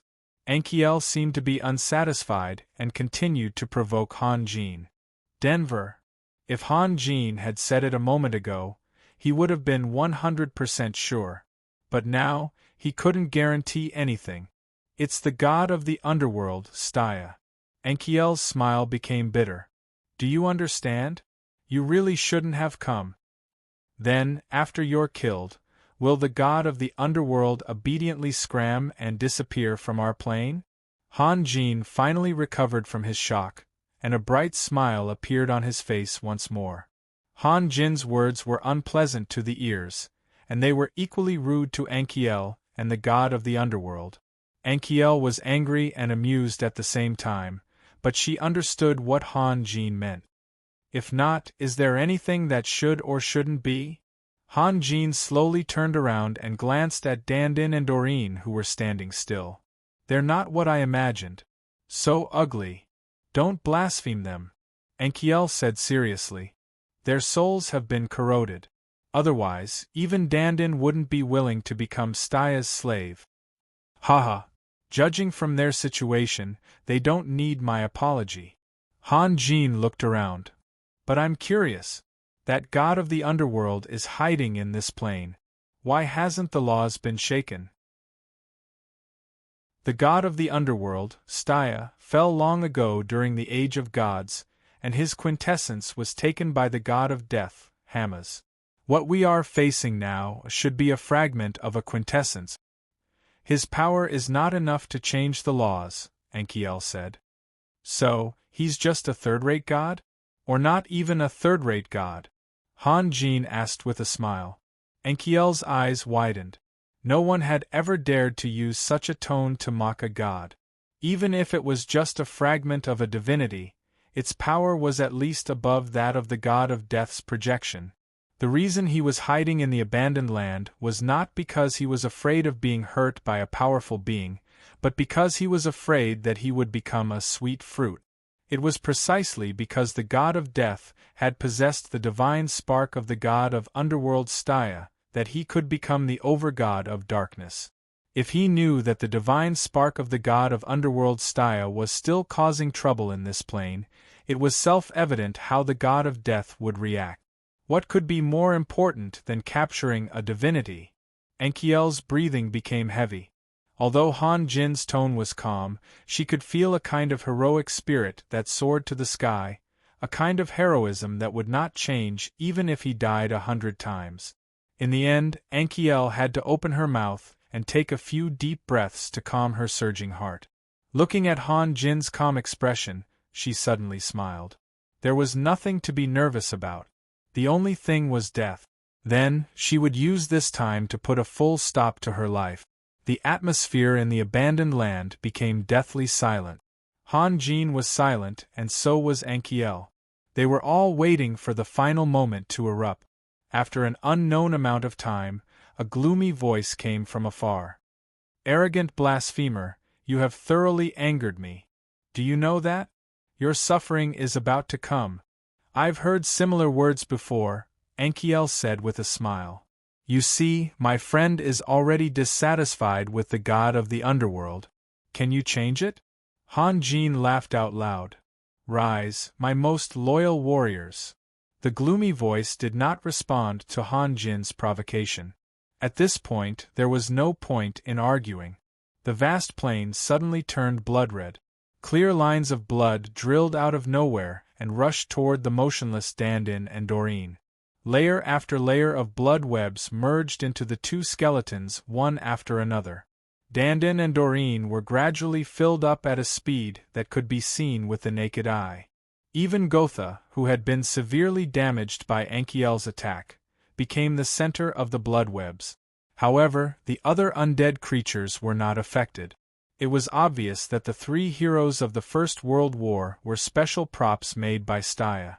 In just a few breaths, a beautiful elf in ragged clothes appeared, while Dandin turned into a comical dwarf with a beard that almost reached his feet. Of course, the so-called beauty and comical appearance only represented one's senses. Their subsequent actions were filled with murderous intent. Doreen's fingertips flicked rapidly on the bowstring. She didn't pull the bowstring but held it in front of her chest like a harp. A whirlwind made of thousands of light blades streaked across the space of hundreds of meters and arrived in front of Han Jin in an instant. Dandin's body also shot up like a cannonball. He then picked up the giant axe that was stuck in the ground and suddenly turned it around to attack Han Jin from the side. When Doreen attacked, Enkiel immediately retreated. She did not want to escape because she had consumed too much energy. If she stayed, not only would she not be of any help, but she would also be a serious burden to Han Jin. Therefore, she had to stay away from Han Jin. Even if she could not fight against fate, she would rather choose a place where Han Jin could not detect her and then quietly die. Han Jin made a hand seal and released a shrinking spell to avoid Doreen's attack. When he appeared in another place, he said with a smile, "A fragment of a godhead can no longer restore your glory in the age of gods. Why don't you give it to me? I will repay you." At this moment, Han Jin was like a strange uncle trying to swindle candy from a child. He was also a bad uncle. In fact, there was nothing wrong with swindling people. The key point was that he knew he could not swindle them, but he still wanted to swindle them. Impudent! A violent roar came from afar, causing the whole plain to fluctuate violently. "You are just a third-rate god. Even if I am impudent, what can you do about it?" Han Jin maintained his indifference.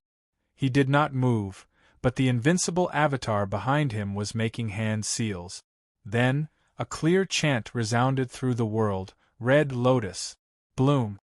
To be continued. If you want to know what will happen next, please go to www.chidian.com. There are more chapters. Support the author, support legal reading. Chapter 570. Suddenly, a slowly rotating golden lotus appeared in the air, radiating a brilliant light. As the indestructible golden body continued to form hand seals, the lotus also began to fall apart. Petals flew out in all directions, but just as they flew out, they began to change again. Each golden petal quickly turned into 2, then 4, 8, and finally thousands, tens of millions of petals. The process of change seemed slow and was clearly visible, but in fact it was extremely fast. In the blink of an eye, the area of more than 1,000 meters around Han Jin had become a sea of flowers. This incomparably dazzling whirling world seemed somewhat out of place with the craggy plain of bones. The lifeless abandoned land suddenly became lively amidst the surging of the endless sea of flowers. As soon as the sparkling bones came into contact with the petals, their color quickly dimmed and then disintegrated into countless fine powder. Everywhere the tide of flowers passed, everything turned into dust. After condensing the indestructible gilded body, Han Jin's control of Taoism had reached a very fine state. When the petals fluttered in front of Enkiel, they did not continue to move forward as if they had a mind of their own. Instead, they gently revolved around Enkiel. As the number of petals continued to increase, Enkiel's figure could no longer be seen. Although her line of sight was blocked, Enkiel did not panic. She did not continue to run away, but just stood there quietly. Enkiel knew very well that this was Han Jin's protection for her. In the majestic golden sea, Han Jin's expression became solemn and respectful. This was his respect for heaven and earth, and also his relief for the countless suffering lives. At this moment, his state of mind was clear. The so-called immortals, Buddhas, and the so-called gods were just some existences that had great divine powers. There was not much difference in essence, and Han Jin was infinitely close to the great success of the gilded body. If a precise description had to be given, it would be that he had already taken the last step, but his foot had not yet landed on the target. When the indestructible gilded body reached the state where he could release Taoism, Han Jin had a lot of choices. He was also clear about the effects of various Taoism. The reason why he released the Red Lotus Hellfire was simply that it was the most suitable. The more suffering one endured in life, the stronger one's karma would be. Of course, the stronger one's karma was, the greater one's karma would be. The Red Lotus Hellfire was the most powerful Taoist art to sweep away and cleanse all karma. When the golden lotus bloomed, Danton had rushed to a place less than 100 meters away from Han Jin. At such a distance, it was impossible to make any changes. The sea expanded too quickly, and Danton crashed into it. Petals fluttered happily. After touching Danton, they immediately merged into his body and disappeared. The soft and weak petals seemed to be harmless, but the rapidly melting skin showed what kind of damage Danton had suffered. As more and more petals merged into Danton's body, Danton finally could not bear it anymore. A silent roar came from the depths of his soul. Danton did not know whether it was his nature or Stya's control, but he did not retreat in this situation. Instead, he continued to shoot forward like a cannonball and forcibly broke through the sea of flowers. Although there was almost no flesh and blood on Danton's body, and even his bones were damaged, he finally got what he wanted. He successfully rushed to the sky above Han Jin. Then, he waved his giant axe and chopped at Han Jin fiercely. Han Jin's eyes were slightly closed, and his face was expressionless, as if he did not see the giant axe whistling toward him. Han Jin did not move, but the invincible gilded body behind him suddenly took a step forward and punched out. Boom! A thunderous sound resounded over the bone plain. Danton's body shot backward at a speed faster than when he came, drawing a straight trajectory and landing heavily on the ground, splashing smoke and dust all over the sky. The invincible gilded body retreated 5 or 6 steps under the strong impact, but Han Jin did not move at all. He was a little surprised. He did not expect the king of the dwarves to be able to maintain such amazing offensive power in the Red Lotus Hellfire. It was a pity that such a strong man had been reduced to an undead creature. The endless sea of flowers also surrounded Doreen. Learning from Danton's mistake, Doreen was extremely vigilant against these dazzling little petals. The bowstring in her hand flicked again and again, constantly shooting out light blades to shatter the petals flying toward her. However, no matter how fast Doreen released the light blades, She could not keep up with the speed of the petals disintegrating. As the number of petals increased sharply, Doreen's fingers danced in the air, trying to block every petal that tried to get close to her.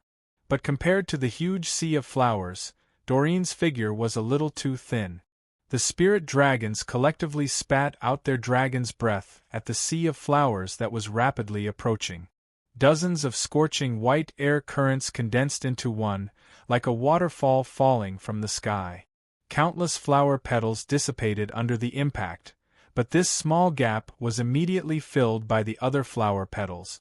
The seemingly ferocious dragon's breath was like a river flowing into the sea, only causing a few ripples before disappearing. The dragons only had time to release their dragon's breath once before the dragons that were closer to Han Jin were drowned in the endless sea of flowers. Whether it was the spirit dragons or the bone dragons, all of them let out a miserable cry that was enough to tear their souls apart. Their hard bone armor could not withstand the erosion of the petals at all. They could even clearly see their bodies rapidly wither and fade like dried rocks, and then peel off piece by piece.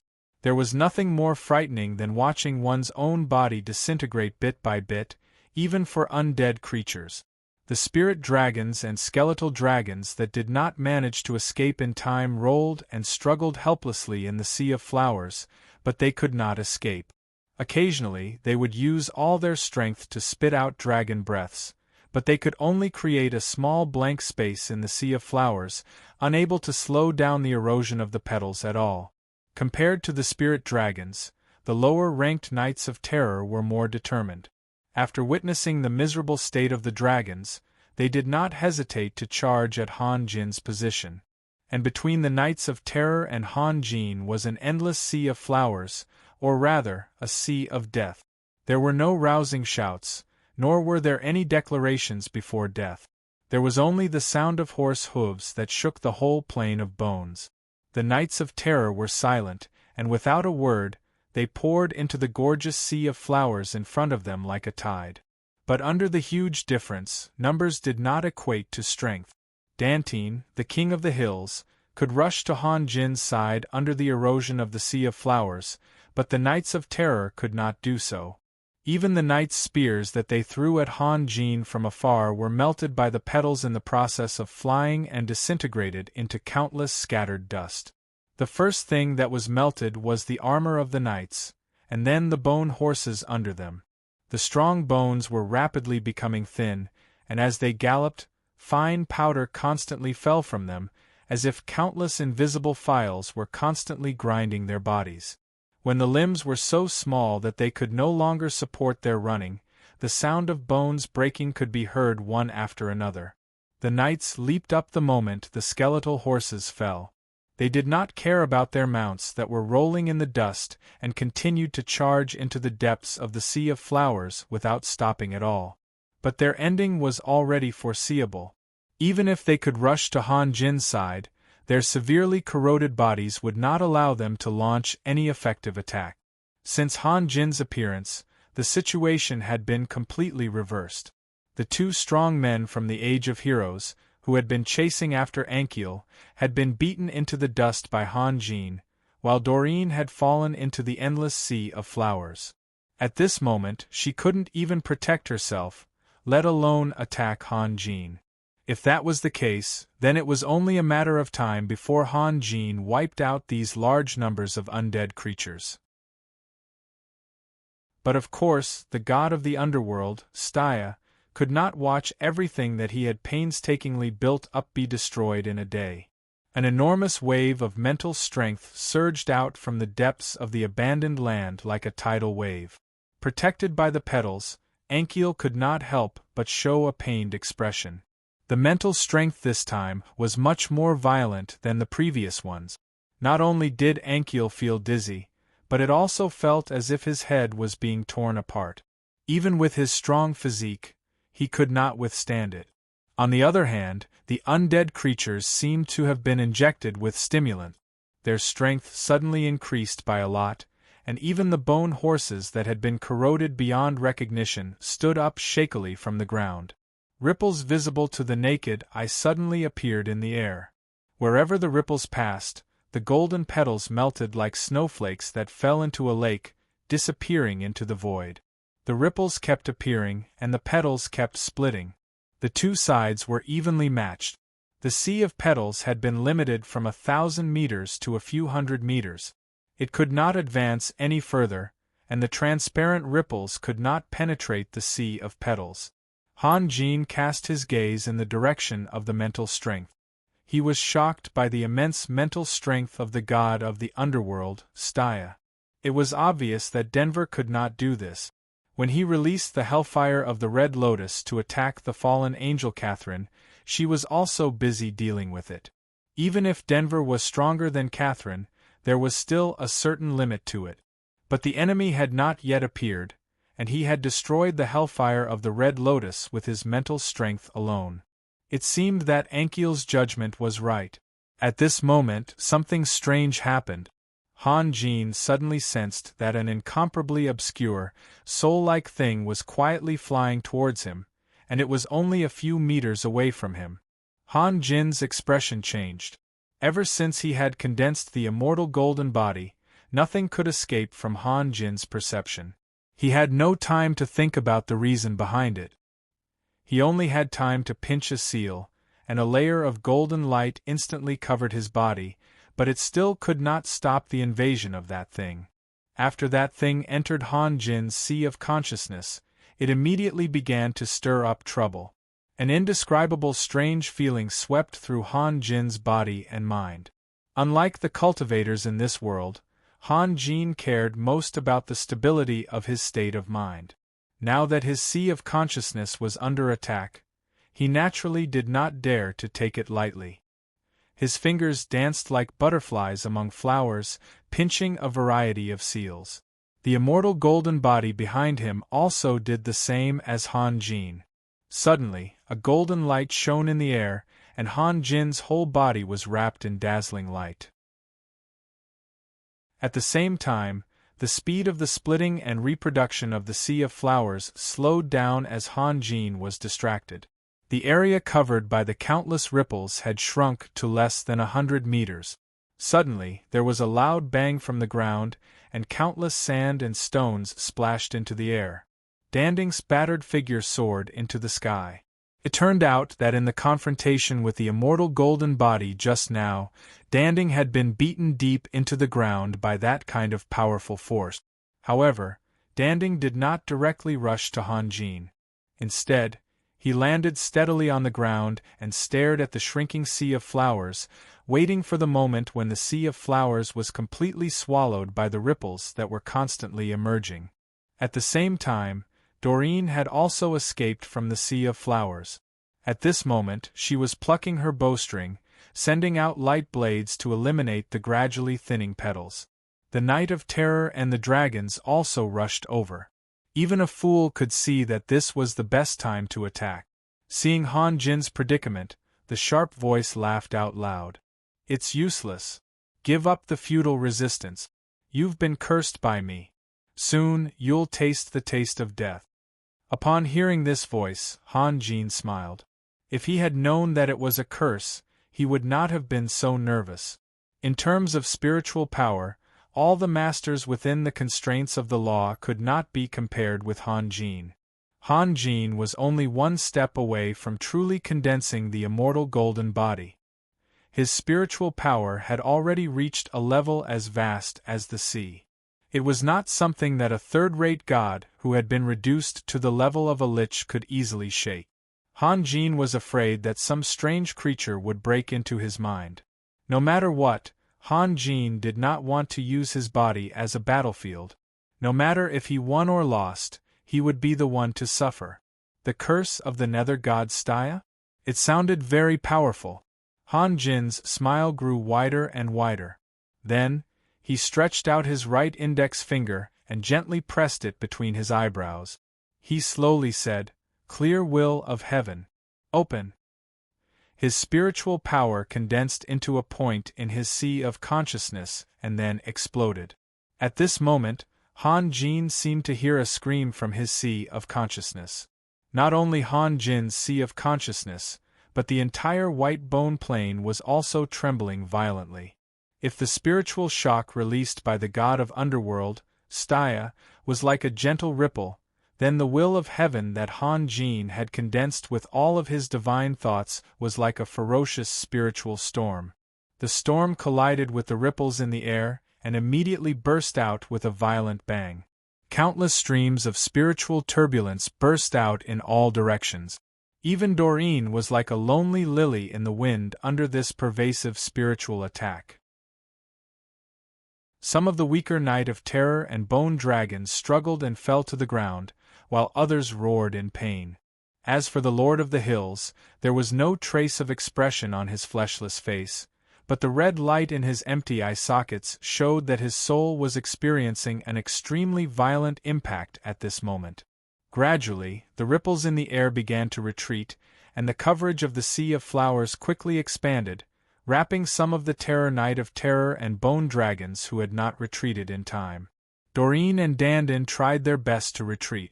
They had already experienced the horror of the hellfire of the Red Lotus, and they did not want to experience it again. Han Jin's fingers quickly drew several complicated handprints in the air. At the same time, he let out a soft cry, and an even more powerful spiritual wave filled the sky above the plane of bones. Indeed, before the first wave had even subsided, the ripples that were already unable to withstand Han Jin's second wave of attacks instantly collapsed. Han Jin, on the other hand, continued to urge the spiritual storm to chase after the ripples, heading straight for the depths of the abandoned land. Condensing the will of heaven with his spiritual will was indeed powerful and could allow him to gain the upper hand in any spiritual battle, but it also consumed a lot of energy. If it were another time and another place, Han Jin would have made a different choice. But at this moment, Han Jin had no scruples. This abandoned land did not only belong to the god of the underworld, but also to him, Han Jin. Within a radius of nearly 1,000 meters around Han Jin, soul fires lit up one after another. Some were very weak, like dark stars, while some were very bright, bigger than a human fist. There were even soul fires the size of a wheel. Countless soul fires formed a tide, rushing toward Han Jin from all directions. The karmic fire of the Red Lotus was expanding outwards, while the soul fires were shrinking inwards. The two did not collide, and the scene became even more dazzling. The melting of the soul fires naturally could not escape the senses of the god of the underworld.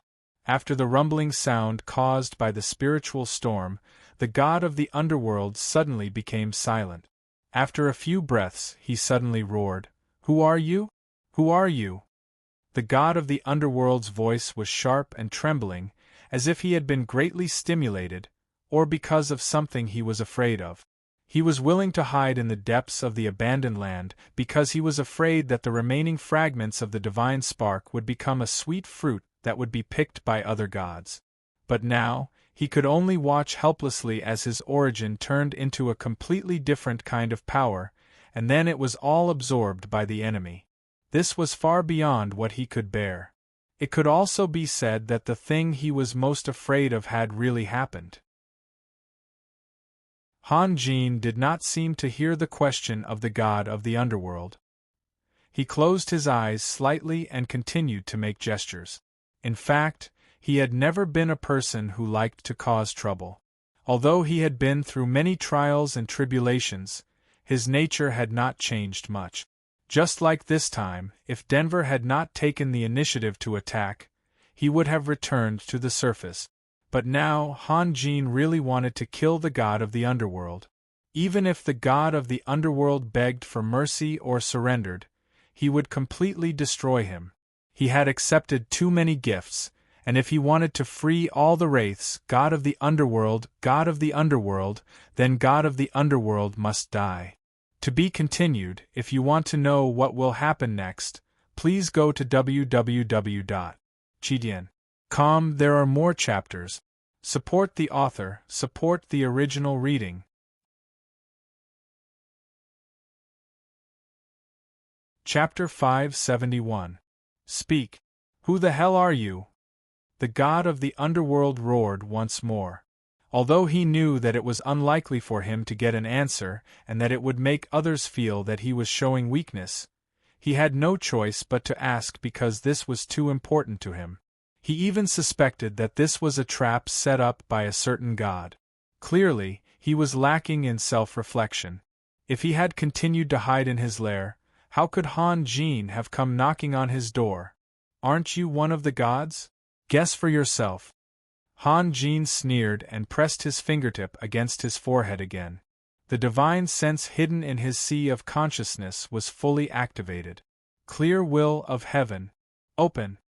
Under Han Jin's control, a violent spiritual storm swept over a kilometer away in an instant.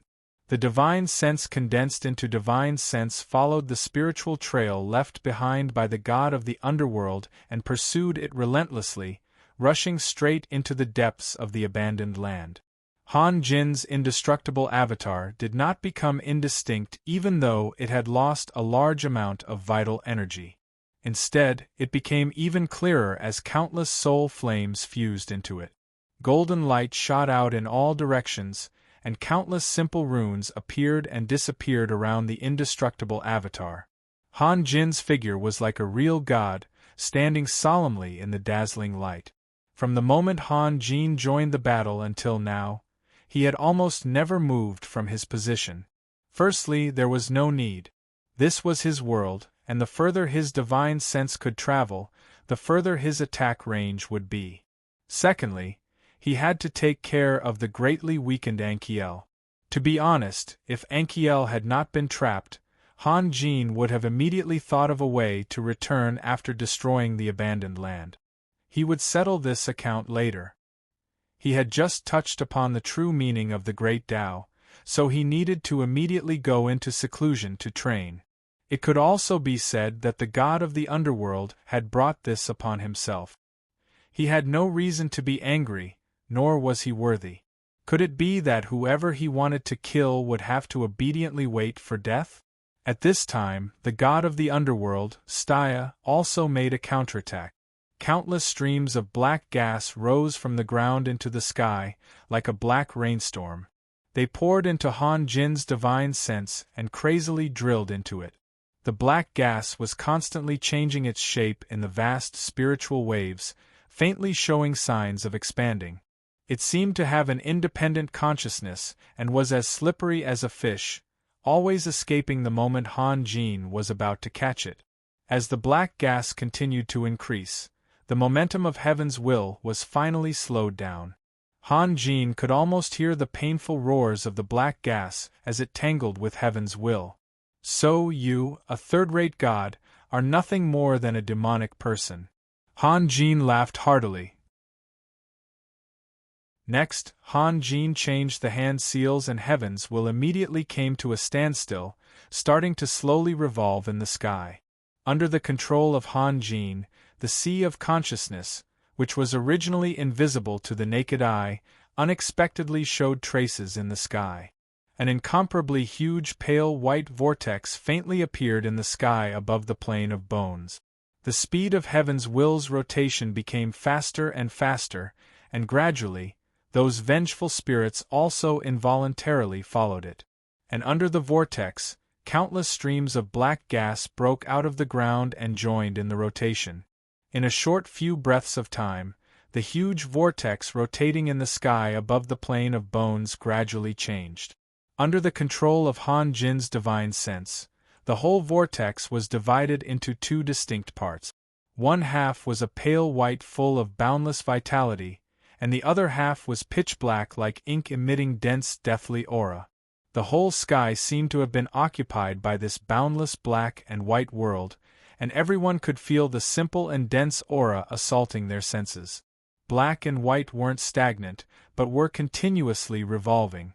The huge abandoned land instantly sank into a deathly stillness, and the undead creatures were stunned by the majestic scene before their eyes. Han Jin unexpectedly used his divine sense to condense an incomparably huge Taiji diagram, and the countless restless vengeful spirits in this black and white world suddenly became incomparably quiet. At the same time, Sisha's angry roar came from the depths of the abandoned land. Damn it! What did you do? The instant the Taiji diagram took shape, Sisha was alarmed to discover that he had suddenly lost contact with those vengeful spirits. This was simply impossible. The spirits that had been personally transformed by Sisha would be branded with a deep imprint, and by relying on the connection of the imprint, Sisha could manipulate them to do anything, including self-detonation. In fact, this was the biggest difference between the god of the underworld and other gods. The most powerful thing about the god of the underworld was not his own divine realm, but his endless undead legion. Toying with those inferior creatures in the palm of his hand was what the god of the underworld liked to do the most before he fell. It was also because he relied too much on these undead creatures that the god of the underworld's divinity was successfully taken away by the god of death. The moment his divinity was taken away, the boundless pain of his soul being torn apart was still engraved in Sisha's mind. Therefore, he had always been treading on thin ice and had never dared to make any big moves, for fear of attracting his old enemy again. The most important thing was that he, who only had a small piece of divinity fragment, was no longer as glorious as he used to be. Not to mention encountering a god, even if he went up against the Archangel Alpha, Sisha didn't have much of a chance of winning. Sadly, for countless years, Sisha was still walking the same path as before, concentrating on creating undead creatures. But if Han Jin hadn't appeared, as long as Sisha had enough time, he might really be able to transform several heroes into super-powerful beings. However, human desires were endless, and gods were no exception. What's more, after living in repression for too long, once they erupted, they might become irrational.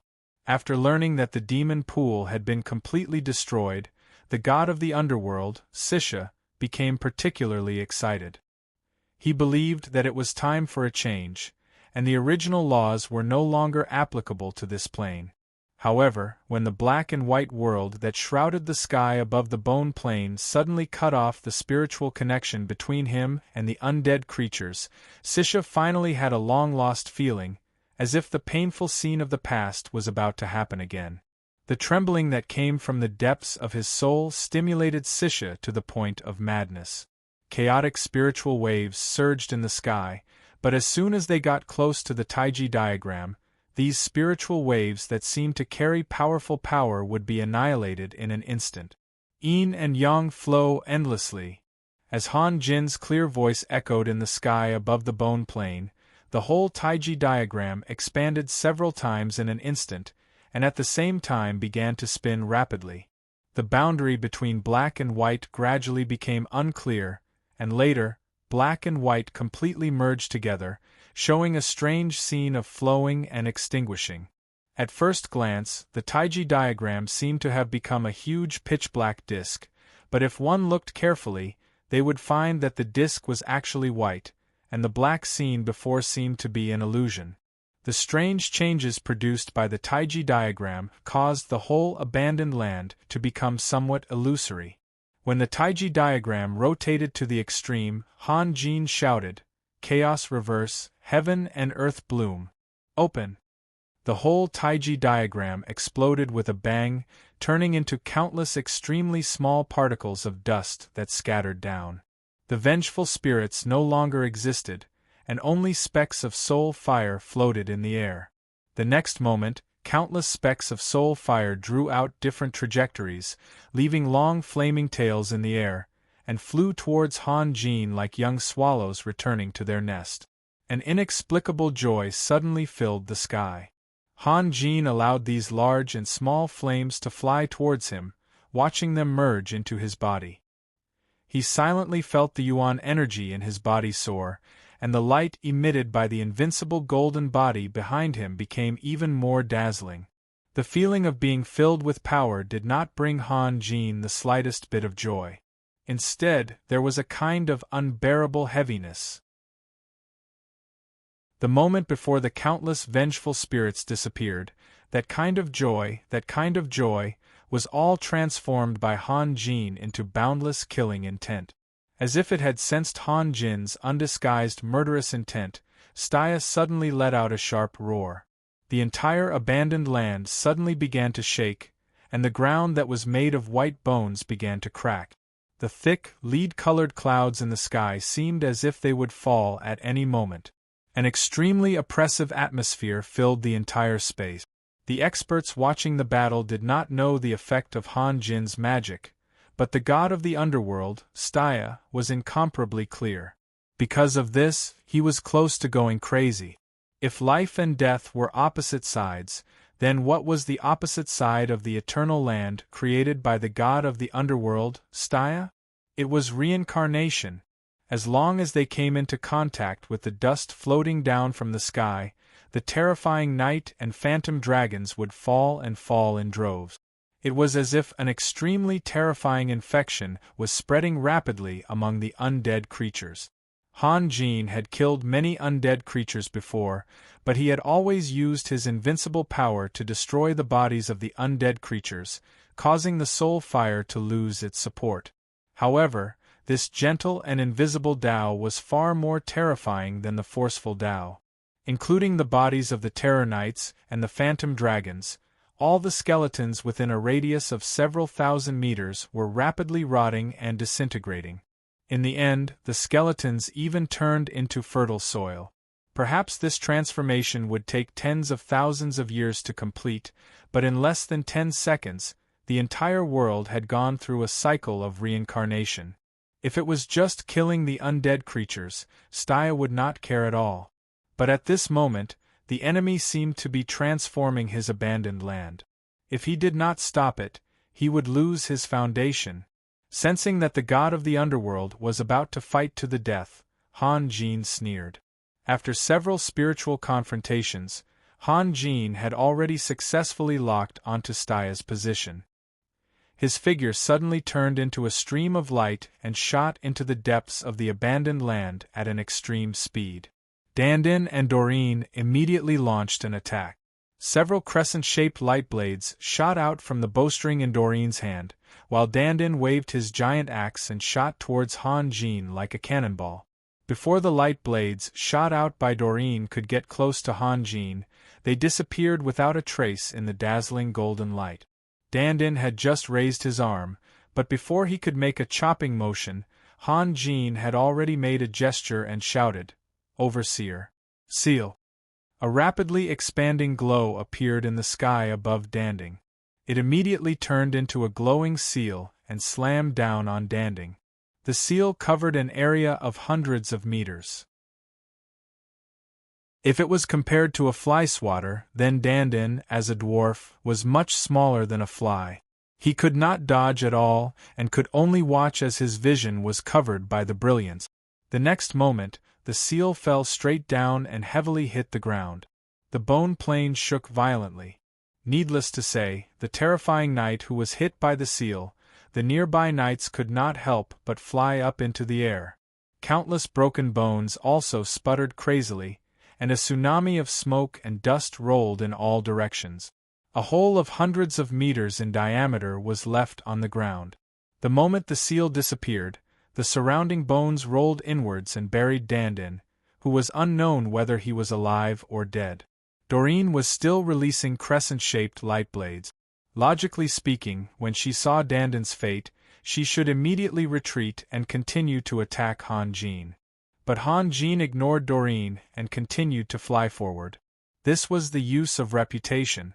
Although Dandin was one of the 4 heroes, he had used despicable means to kill Abraham and Doreen, which made him notorious. Such a guy was certainly not worthy of sympathy. But Doreen was a little special. Han Jin had other ideas in mind, so he did not specifically attack Doreen. Everything in the abandoned land was within Dandin's perception. Looking at Han Jin's cold smile, Dandin's heart trembled for no reason. He could not tell why, but he knew that the time to choose between life and death had come. Dandin recited an obscure spell, and the abandoned land shook even more violently. At this moment, what Dandin needed the most was time. As long as he was given a few more minutes, he would be able to complete the spell. However, in the face of Han Jin's amazing speed, Dandin's small wish was doomed to fail. After a few breaths, a tall altar appeared in front of Han Jin's eyes, but to his surprise, there was only a figure sitting on a throne on the altar. Han Jin was sure that the violent mental fluctuations just now came from here. Before Han Jin arrived, he once again launched his divine sense. The figure issued a harsh scream, and countless ripples appeared in the air, intercepting the mental storm released by Han Jin. What was even more strange was that if one listened carefully, one could hear that the scream was composed of two different voices. At this moment, Han Jin naturally had no time to think about this. He only knew that he had to kill the guy on the throne, regardless of whether he was a human or a god. Although the mental storm released by Han Jin was blocked by the ripples in the air, he obviously had the advantage. The fluctuations were like bubbles in front of the mental storm. However, Han Jin also felt a little strange. The figure did not seem to have any other means of attack. He was just desperately releasing mental attacks one after another. Wisps of black mist rose from the ruins of the altar and condensed into a figure that was nearly 100 meters tall. The true face of the figure could not be seen under the shroud of the mist. Only a deafening sound that was loud enough to tear one's eardrums could be heard. Damn it! You actually forced me to use the power of my origin. My grandmother is critically ill. She is already an old woman in her 80s. Although I am somewhat prepared, I still can't accept it. My younger brother will go tomorrow, and I may leave in the morning of the day after tomorrow. I will ask for leave in advance. I hope everyone can forgive me. P.S. I won't miss tomorrow's update. To be continued. If you want to know what will happen next, please go to www.chidian.com. There are more chapters. Support the author, support the original reading.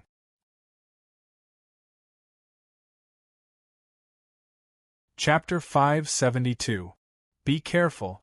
There's no turning back now. Han Jin smiled. Although the smile on his face was very natural, his heart was in turmoil. In the blink of an eye, the energy fluctuations emitted by the god of the underworld, Staya, had increased by more than 10 times. Only now did he truly understand that the god of the underworld, Staya, had not used his true strength all this time. To put it more clearly, Staya was using Denver's body to fight, and he was also consuming Denver's strength. In the end, when he found that he was no match for Han Jin, he was forced to release his own origin. It could be seen that the god of the underworld, Staya, cherished himself very much. If he had any other choice, he would never let himself fall into a dangerous situation. And this kind of nature often tended to go from one extreme to the other. When the situation was uncertain, he would always be too conservative. Once he was under great pressure, he would become too crazy. Despicable bastard, you'd better worry about yourself. From the 100-meter-tall, rolling and expanding smoke-like figure, came a roar that could make even the heavens and earth tremble. Then, 2 gray beams of light shot out and shrouded Han Jin in a crisscross pattern. Ankiel, who could not help but rush over to watch the battle, held her breath in horror. What she witnessed was a magic that only existed in the Age of Gods, eternal gaze. The beam of light itself should not have any impact, but Han Jin felt like he had been hit head-on by a cannonball. Together with his invincible avatar, he was thrown back. The golden light that enveloped Han Jin was also constantly trembling and twisting. Because of the angle, Han Jin flew more than 100 meters away before slamming heavily on the ground. However, the remaining momentum did not dissipate. He tumbled all the way, and his invincible avatar rolled along with him. Countless bones tumbled up one after another, or splashed into the sky. When Han Jin finally stabilized himself, he had actually plowed a trench more than 100 meters across the plain of bones. Ankiel immediately unleashed her deep blue domain. No matter how powerful the enemy was, she had to buy time for Han Jin to catch his breath. But before Anzer could make a move, Han Jin had already jumped up. Don't be fooled by the commotion just now, Han Jin wasn't injured at all. It was only because he was in the air, and had nowhere to borrow strength from, so he couldn't resist the power contained in eternal gaze. Han Jin's indestructible golden body was close to completion. Even if a zenith heaven descended to the mortal world, it would take a lot of effort to destroy him. Moreover, the god of the underworld, Staya, was just a fragment of a divinity. You want to see who is bigger? Han Jin raised his eyebrows. He was about to use his invincible avatar to fight back when he suddenly found that something was wrong. The golden light that enveloped him was a little dim, and countless faint dust was floating out of his body. His physical strength and divine sense were gradually weakening, as if his strength was being taken away by the dust, and then disappeared without a trace. Eternal gaze was the most terrible curse of the god of the underworld, Staya. Even if he escaped to another plane, even if he was lucky enough to experience thousands of reincarnations, he would not be able to avoid the gaze of the god of the underworld. The gaze would only end if everything completely disappeared. Han Jin only stood in silence for a moment before he understood what had happened. He let out a light sigh and said, "You are forcing me." Before he could finish his sentence, the invincible golden body quickly started to form a spell. Of course, the god of the underworld, Staya, wouldn't give Han Jin a chance. He slowly pulled his huge hands apart, and in the next moment, 2 black electric arcs flew out from his palms and formed a line in the middle. It seemed that the electric arc was very unstable, constantly twisting into all kinds of strange shape. Then, the god of the underworld pushed his hands outwards, and the electric arc quickly rolled towards Han Jin. At this time, the invincible avatar had already shot out a white light, and then it began to make a gesture. As for the electric arc that was flying closer and closer, Han Jin didn't seem to see it, or maybe he didn't care if he saw it. An inconceivable scene unfolded before his eyes. The electric arc shot forward at a speed of 1,000 meters in the blink of an eye, but it was still a dozen meters away from Han Jin. If Han Jin used magic to scatter, defeat, or block the electric arc, it wouldn't be strange. The problem was that Han Jin was still motionless, and the electric arc kept shooting forward without slowing down.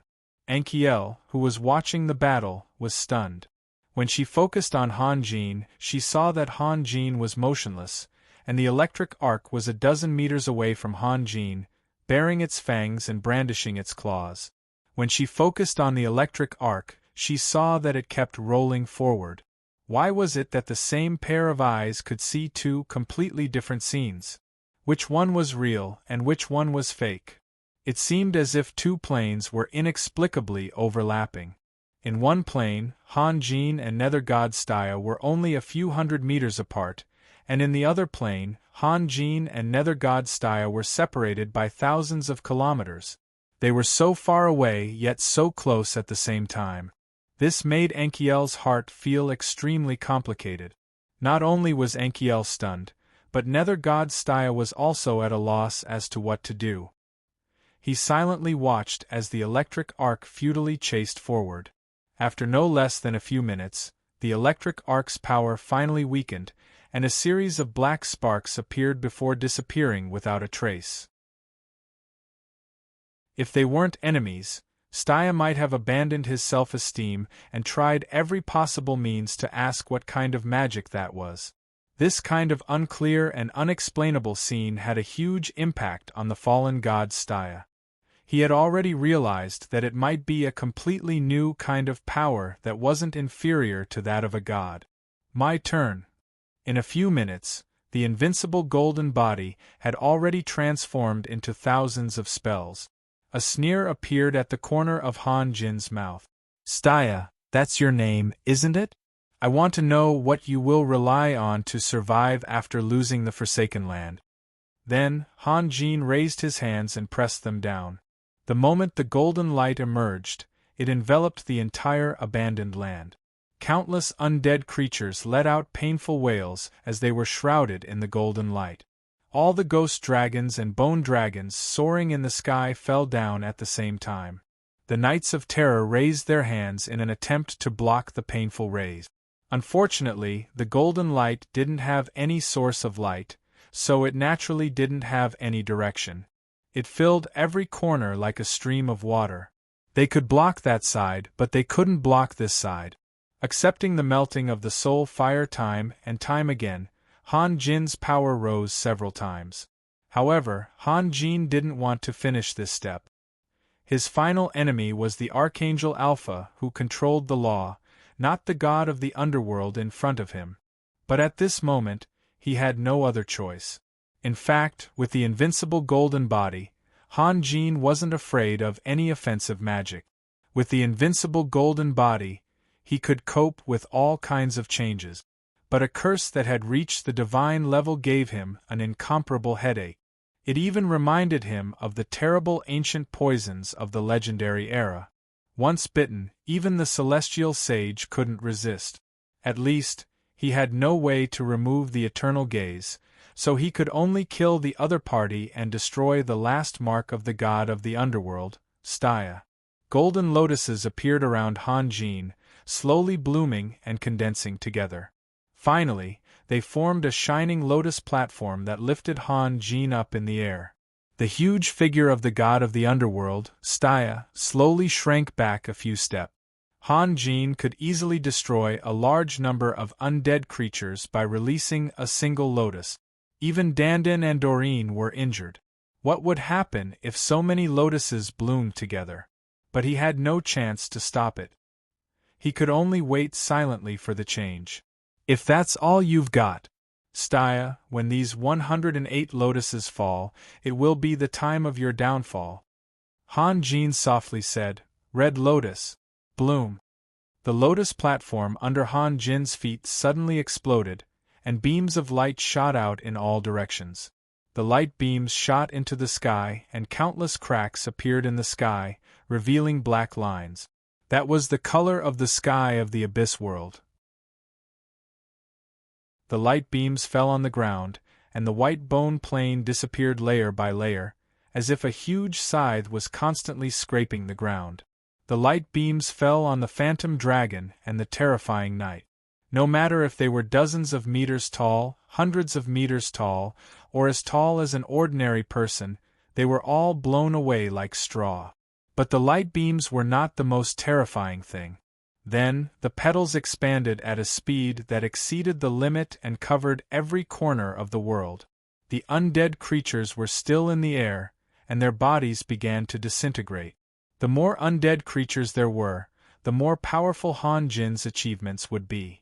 Countless soul fires of various sizes began to surge toward Han Jin the moment they appeared. Because there were so many of them, in Enkiel's eyes, the whole world seemed to be shrinking toward Han Jin. Her mind was also affected by the joy that almost condensed into water, and she almost rushed toward Han Jin involuntarily. The god of the underworld, Staya, roared and struggled, but under the all-pervasive attack, he could only protect himself, but he was powerless to protect the abandoned land. Finally, the abandoned land began to collapse. The world changed in the blink of an eye, and almost everything in the abandoned land disappeared. The god of the underworld, Staya, was still alive. Dante was almost a pile of broken bones, but he was still wriggling. Doreen, on the other hand, was unharmed. She stood there in a daze, as if she did not know what to do. She was not hurt because Han Jin did not want to hurt her, just like Enkiel. As for the god of the underworld, Dante, and the great lich, Dante, had disappeared along with the abandoned land. The Dark Dragon King, Fan London, appeared nearby. He looked at Han Jin, who was standing in the air with his eyes closed, and then looked at the dumbfounded Enkiel. He hesitated for a moment, then took a few steps forward.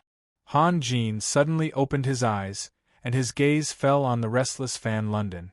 In fact, Han Jin did not say anything, but Fan London felt as if there was a clap of thunder in his ears. Han Jin's golden eyes seemed to have an invisible force, and Fan London groaned and took a few steps back. Fan London then immediately turned around and fled into the distance without looking back.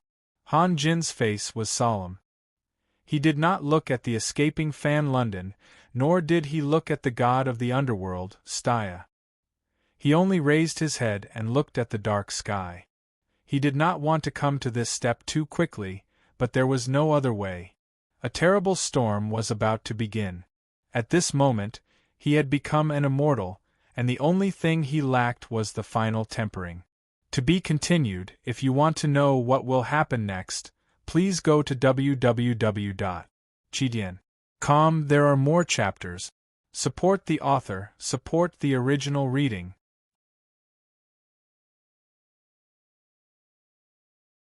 Chapter 573.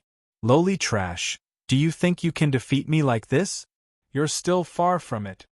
The roar of the god of the underworld, Stya, reverberated throughout the sulfur plains.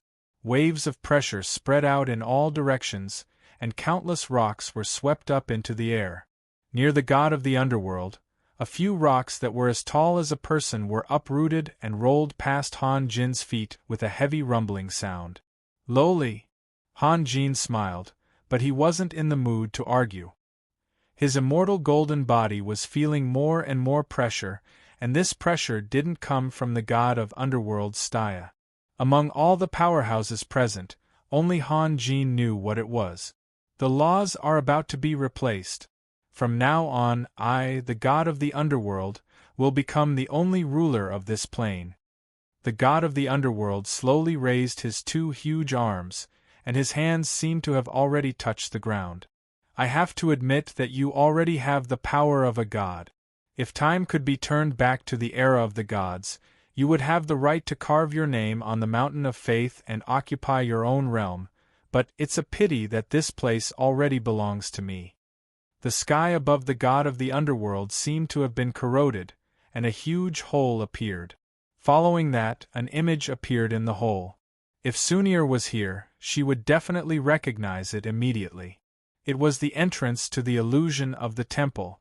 A lich slowly walked out under the protection of dozens of terrifying night. In his hands was a tray with a necklace, and in the middle of the necklace was a small skull. The god of the underworld, Stya, had always been suppressed by Han Jin, but he suddenly dared to speak so arrogantly. It was obvious that his confidence came from that image. Don't take it too hard, Stya. Han Jin said indifferently. Tens of thousands of years have already passed, and the gods who have grasped the true essence of power will not stay in the same place forever. As far as I know, the god of death, Hamas, is countless times more powerful than you. Even if you really occupy this plane, you will only be a pitiful worm living in fear all day long. Am I right? Stya, you've fallen too far behind. Han Jin had always doubted the true power of the gods. Even the projection of the god of death, Hamas, could produce such a strong fluctuation. He had no doubt that if the god of death really came, he could easily destroy the whole world with a wave of his hand. This contradicted the legends. The so-called era of gods referred to the chaotic era where fierce conflicts constantly broke out between the gods. Moreover, many gods had fallen in the wars. According to the calculations of death god Hamas, the continent should have been destroyed countless times, and not even dregs would be left. When the gods were still alive, they might have some misgivings, but at the moment of death, who would care so much? The evaluation of Han Jin by the god of death, Stya, could be regarded as a wake-up call. In other words, the era of gods was the era where the self-cultivators fought for supremacy. Of course, at that time, the gods were much more powerful than the self-cultivators in the general sense. When the flames of war died down, the surviving gods received the power of their companions, which made them even more powerful, enough to open up new worlds and new planes. In other words, they were similar to Han Jin at the moment, grasping the final essence. As for those powerful artifacts and the heaven hidden behind the gate of heaven, they were nothing special. Han Jin was confident that as long as he could get through this hurdle, he could make powerful artifacts of equal power. He could also turn his mustard seed space into another heaven in a short time. Between immortals and mortals, there was an unimaginable qualitative gap. Even if he killed the god of death, Staya, he was still immortal. No matter what he could do or what kind of opponent he could defeat, it was meaningless. Only by getting through the final tempering could he become an immortal. Han Jin also knew that he had to face this gap head-on. It was like a suckling baby racing with an adult. As time passed, the baby gradually learned to crawl, walk, and then trot. Although his speed was constantly approaching that of the adult, it was difficult to shorten the distance that had been opened up because he could never surpass his opponent. When the baby finally learned to run one day, the adult might have already begun to fly. In fact, Han Jin's words to Staya had no malice, because the two of them were standing on the same starting line. It was just that Han Jin was a latecomer, while Staya was bent on restoring his former glory and even wanted to take revenge. They could be regarded as fellow sufferers sympathizing with each other. However, the pity in Han Jin's words was something that Staya could not accept. "Pitiful worm? You'd better pity yourself." Staya roared, and then his voice suddenly lowered, uttering a series of strange ravings. The lich holding the tray paused.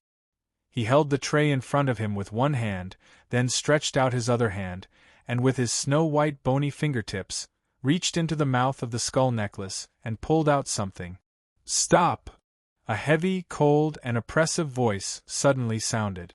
Not only the lich, but also the god of the underworld, Staya, and Han Jin, who were both in the abyss world, were dumbfounded. The tray in the lich's hand fell down, but at this time, his bony fingertips had already pulled out a shiny thing from the mouth of the skull necklace. Holy crystal! Han Jin was shocked. That skull necklace obviously belonged to the god of death, Staya. How could there be a holy crystal hidden in it? A white light poured down from the lich's head. Due to the angle, Staya and Han Jin couldn't see what was happening. They could only see a thick fog of light engulfing the lich in the blink of an eye. Archangel Alpha? It's too late. It's too late. Staya laughed wildly, for he had enough reason to lose his composure. For many years, the god of the underworld, Staya, had not dared to appear on the surface. Otherwise, he would have alarmed the Archangel Alpha. He also did not dare to appear in the abyss world. If he was targeted by the minions of the god of death, his end would be miserable. Until today, he could finally be completely free. Heaven's will.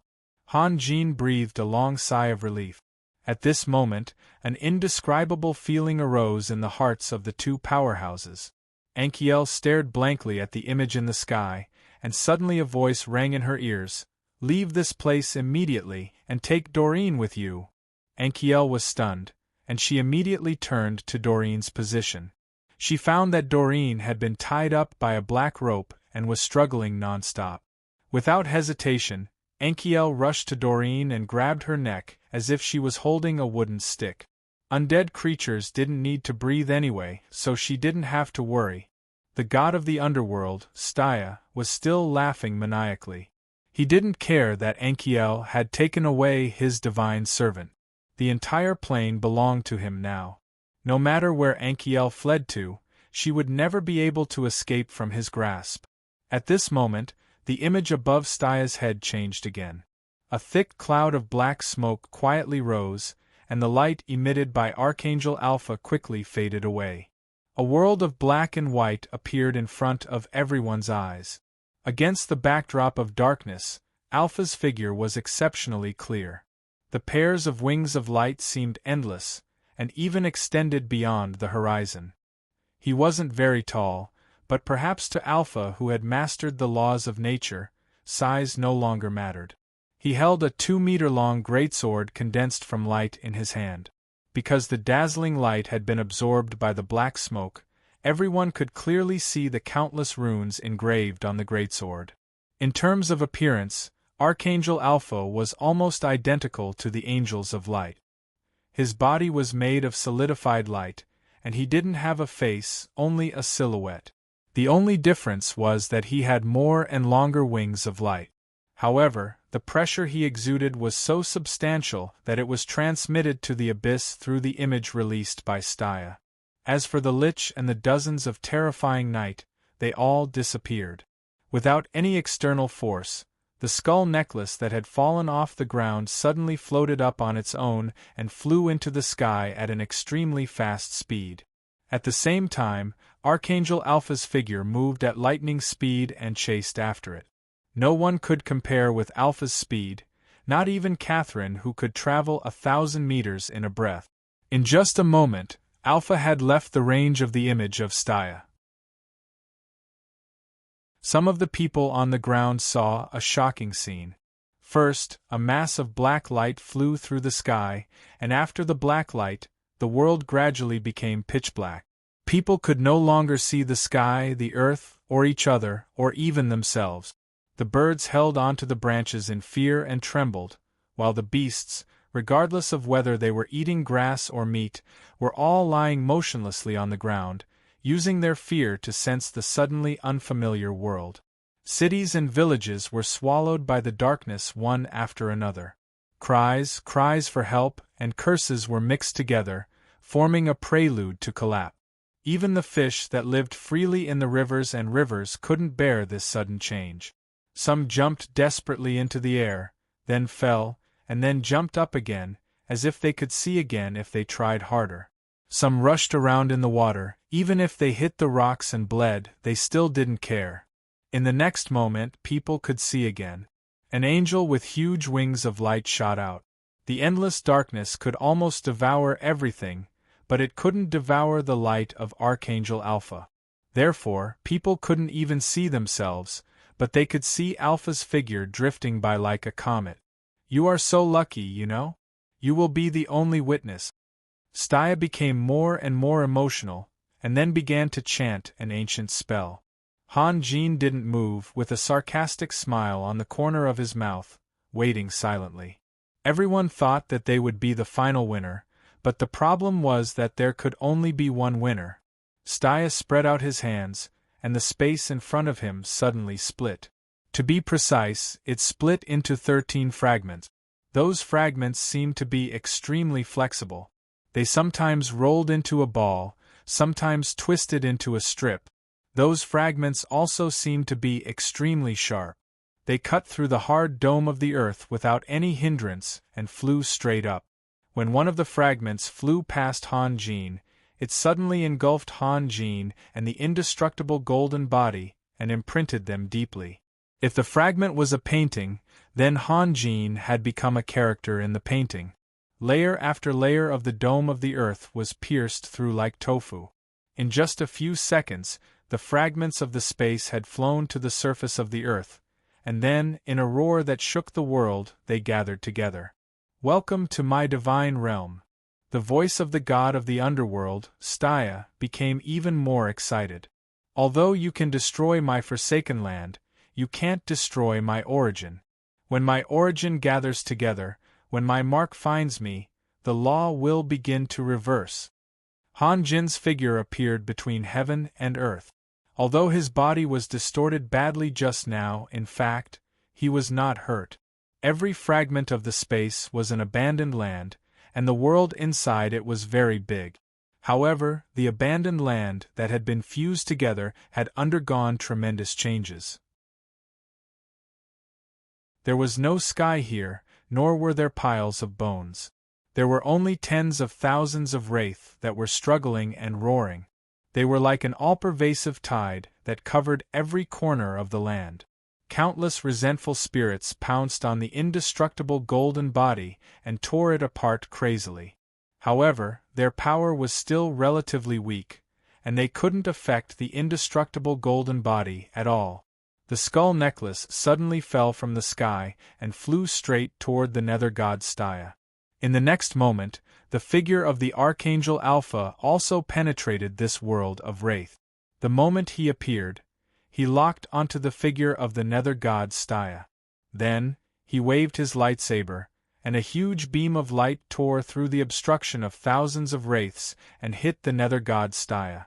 Han Jin raised his eyebrows slightly. He knew that the Archangel Alpha was a pure combat angel, but he didn't expect Alpha's attack to be so fast.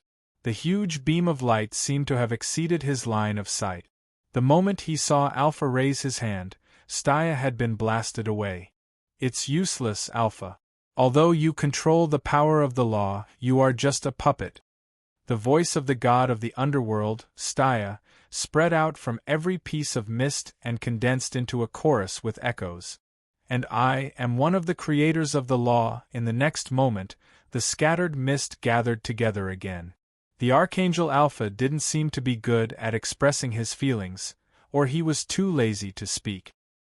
He raised his hand and waved his light sword again.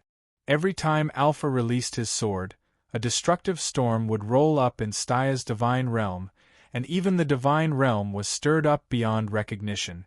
However, his attack didn't seem to be able to hurt Staya. It was like a person waving a sword at the air. No matter how hard he tried, the air would eventually merge back together. After a few breaths, Alpha stopped attacking, and Staya, who had reformed, let out a strange laugh. Figured it out? Sigh. It's not good to be ignored. Han Jin suddenly interjected, pointing at the tip of his nose with his finger. Here. Look here. To be continued. If you want to know what will happen next, please go to www.chidian.com. There are more chapters. Support the author, support the original reading. You're tuning in to the Phoenix Knights YouTube channel. Don't forget to subscribe and join us on this journey to catch the most captivating stories.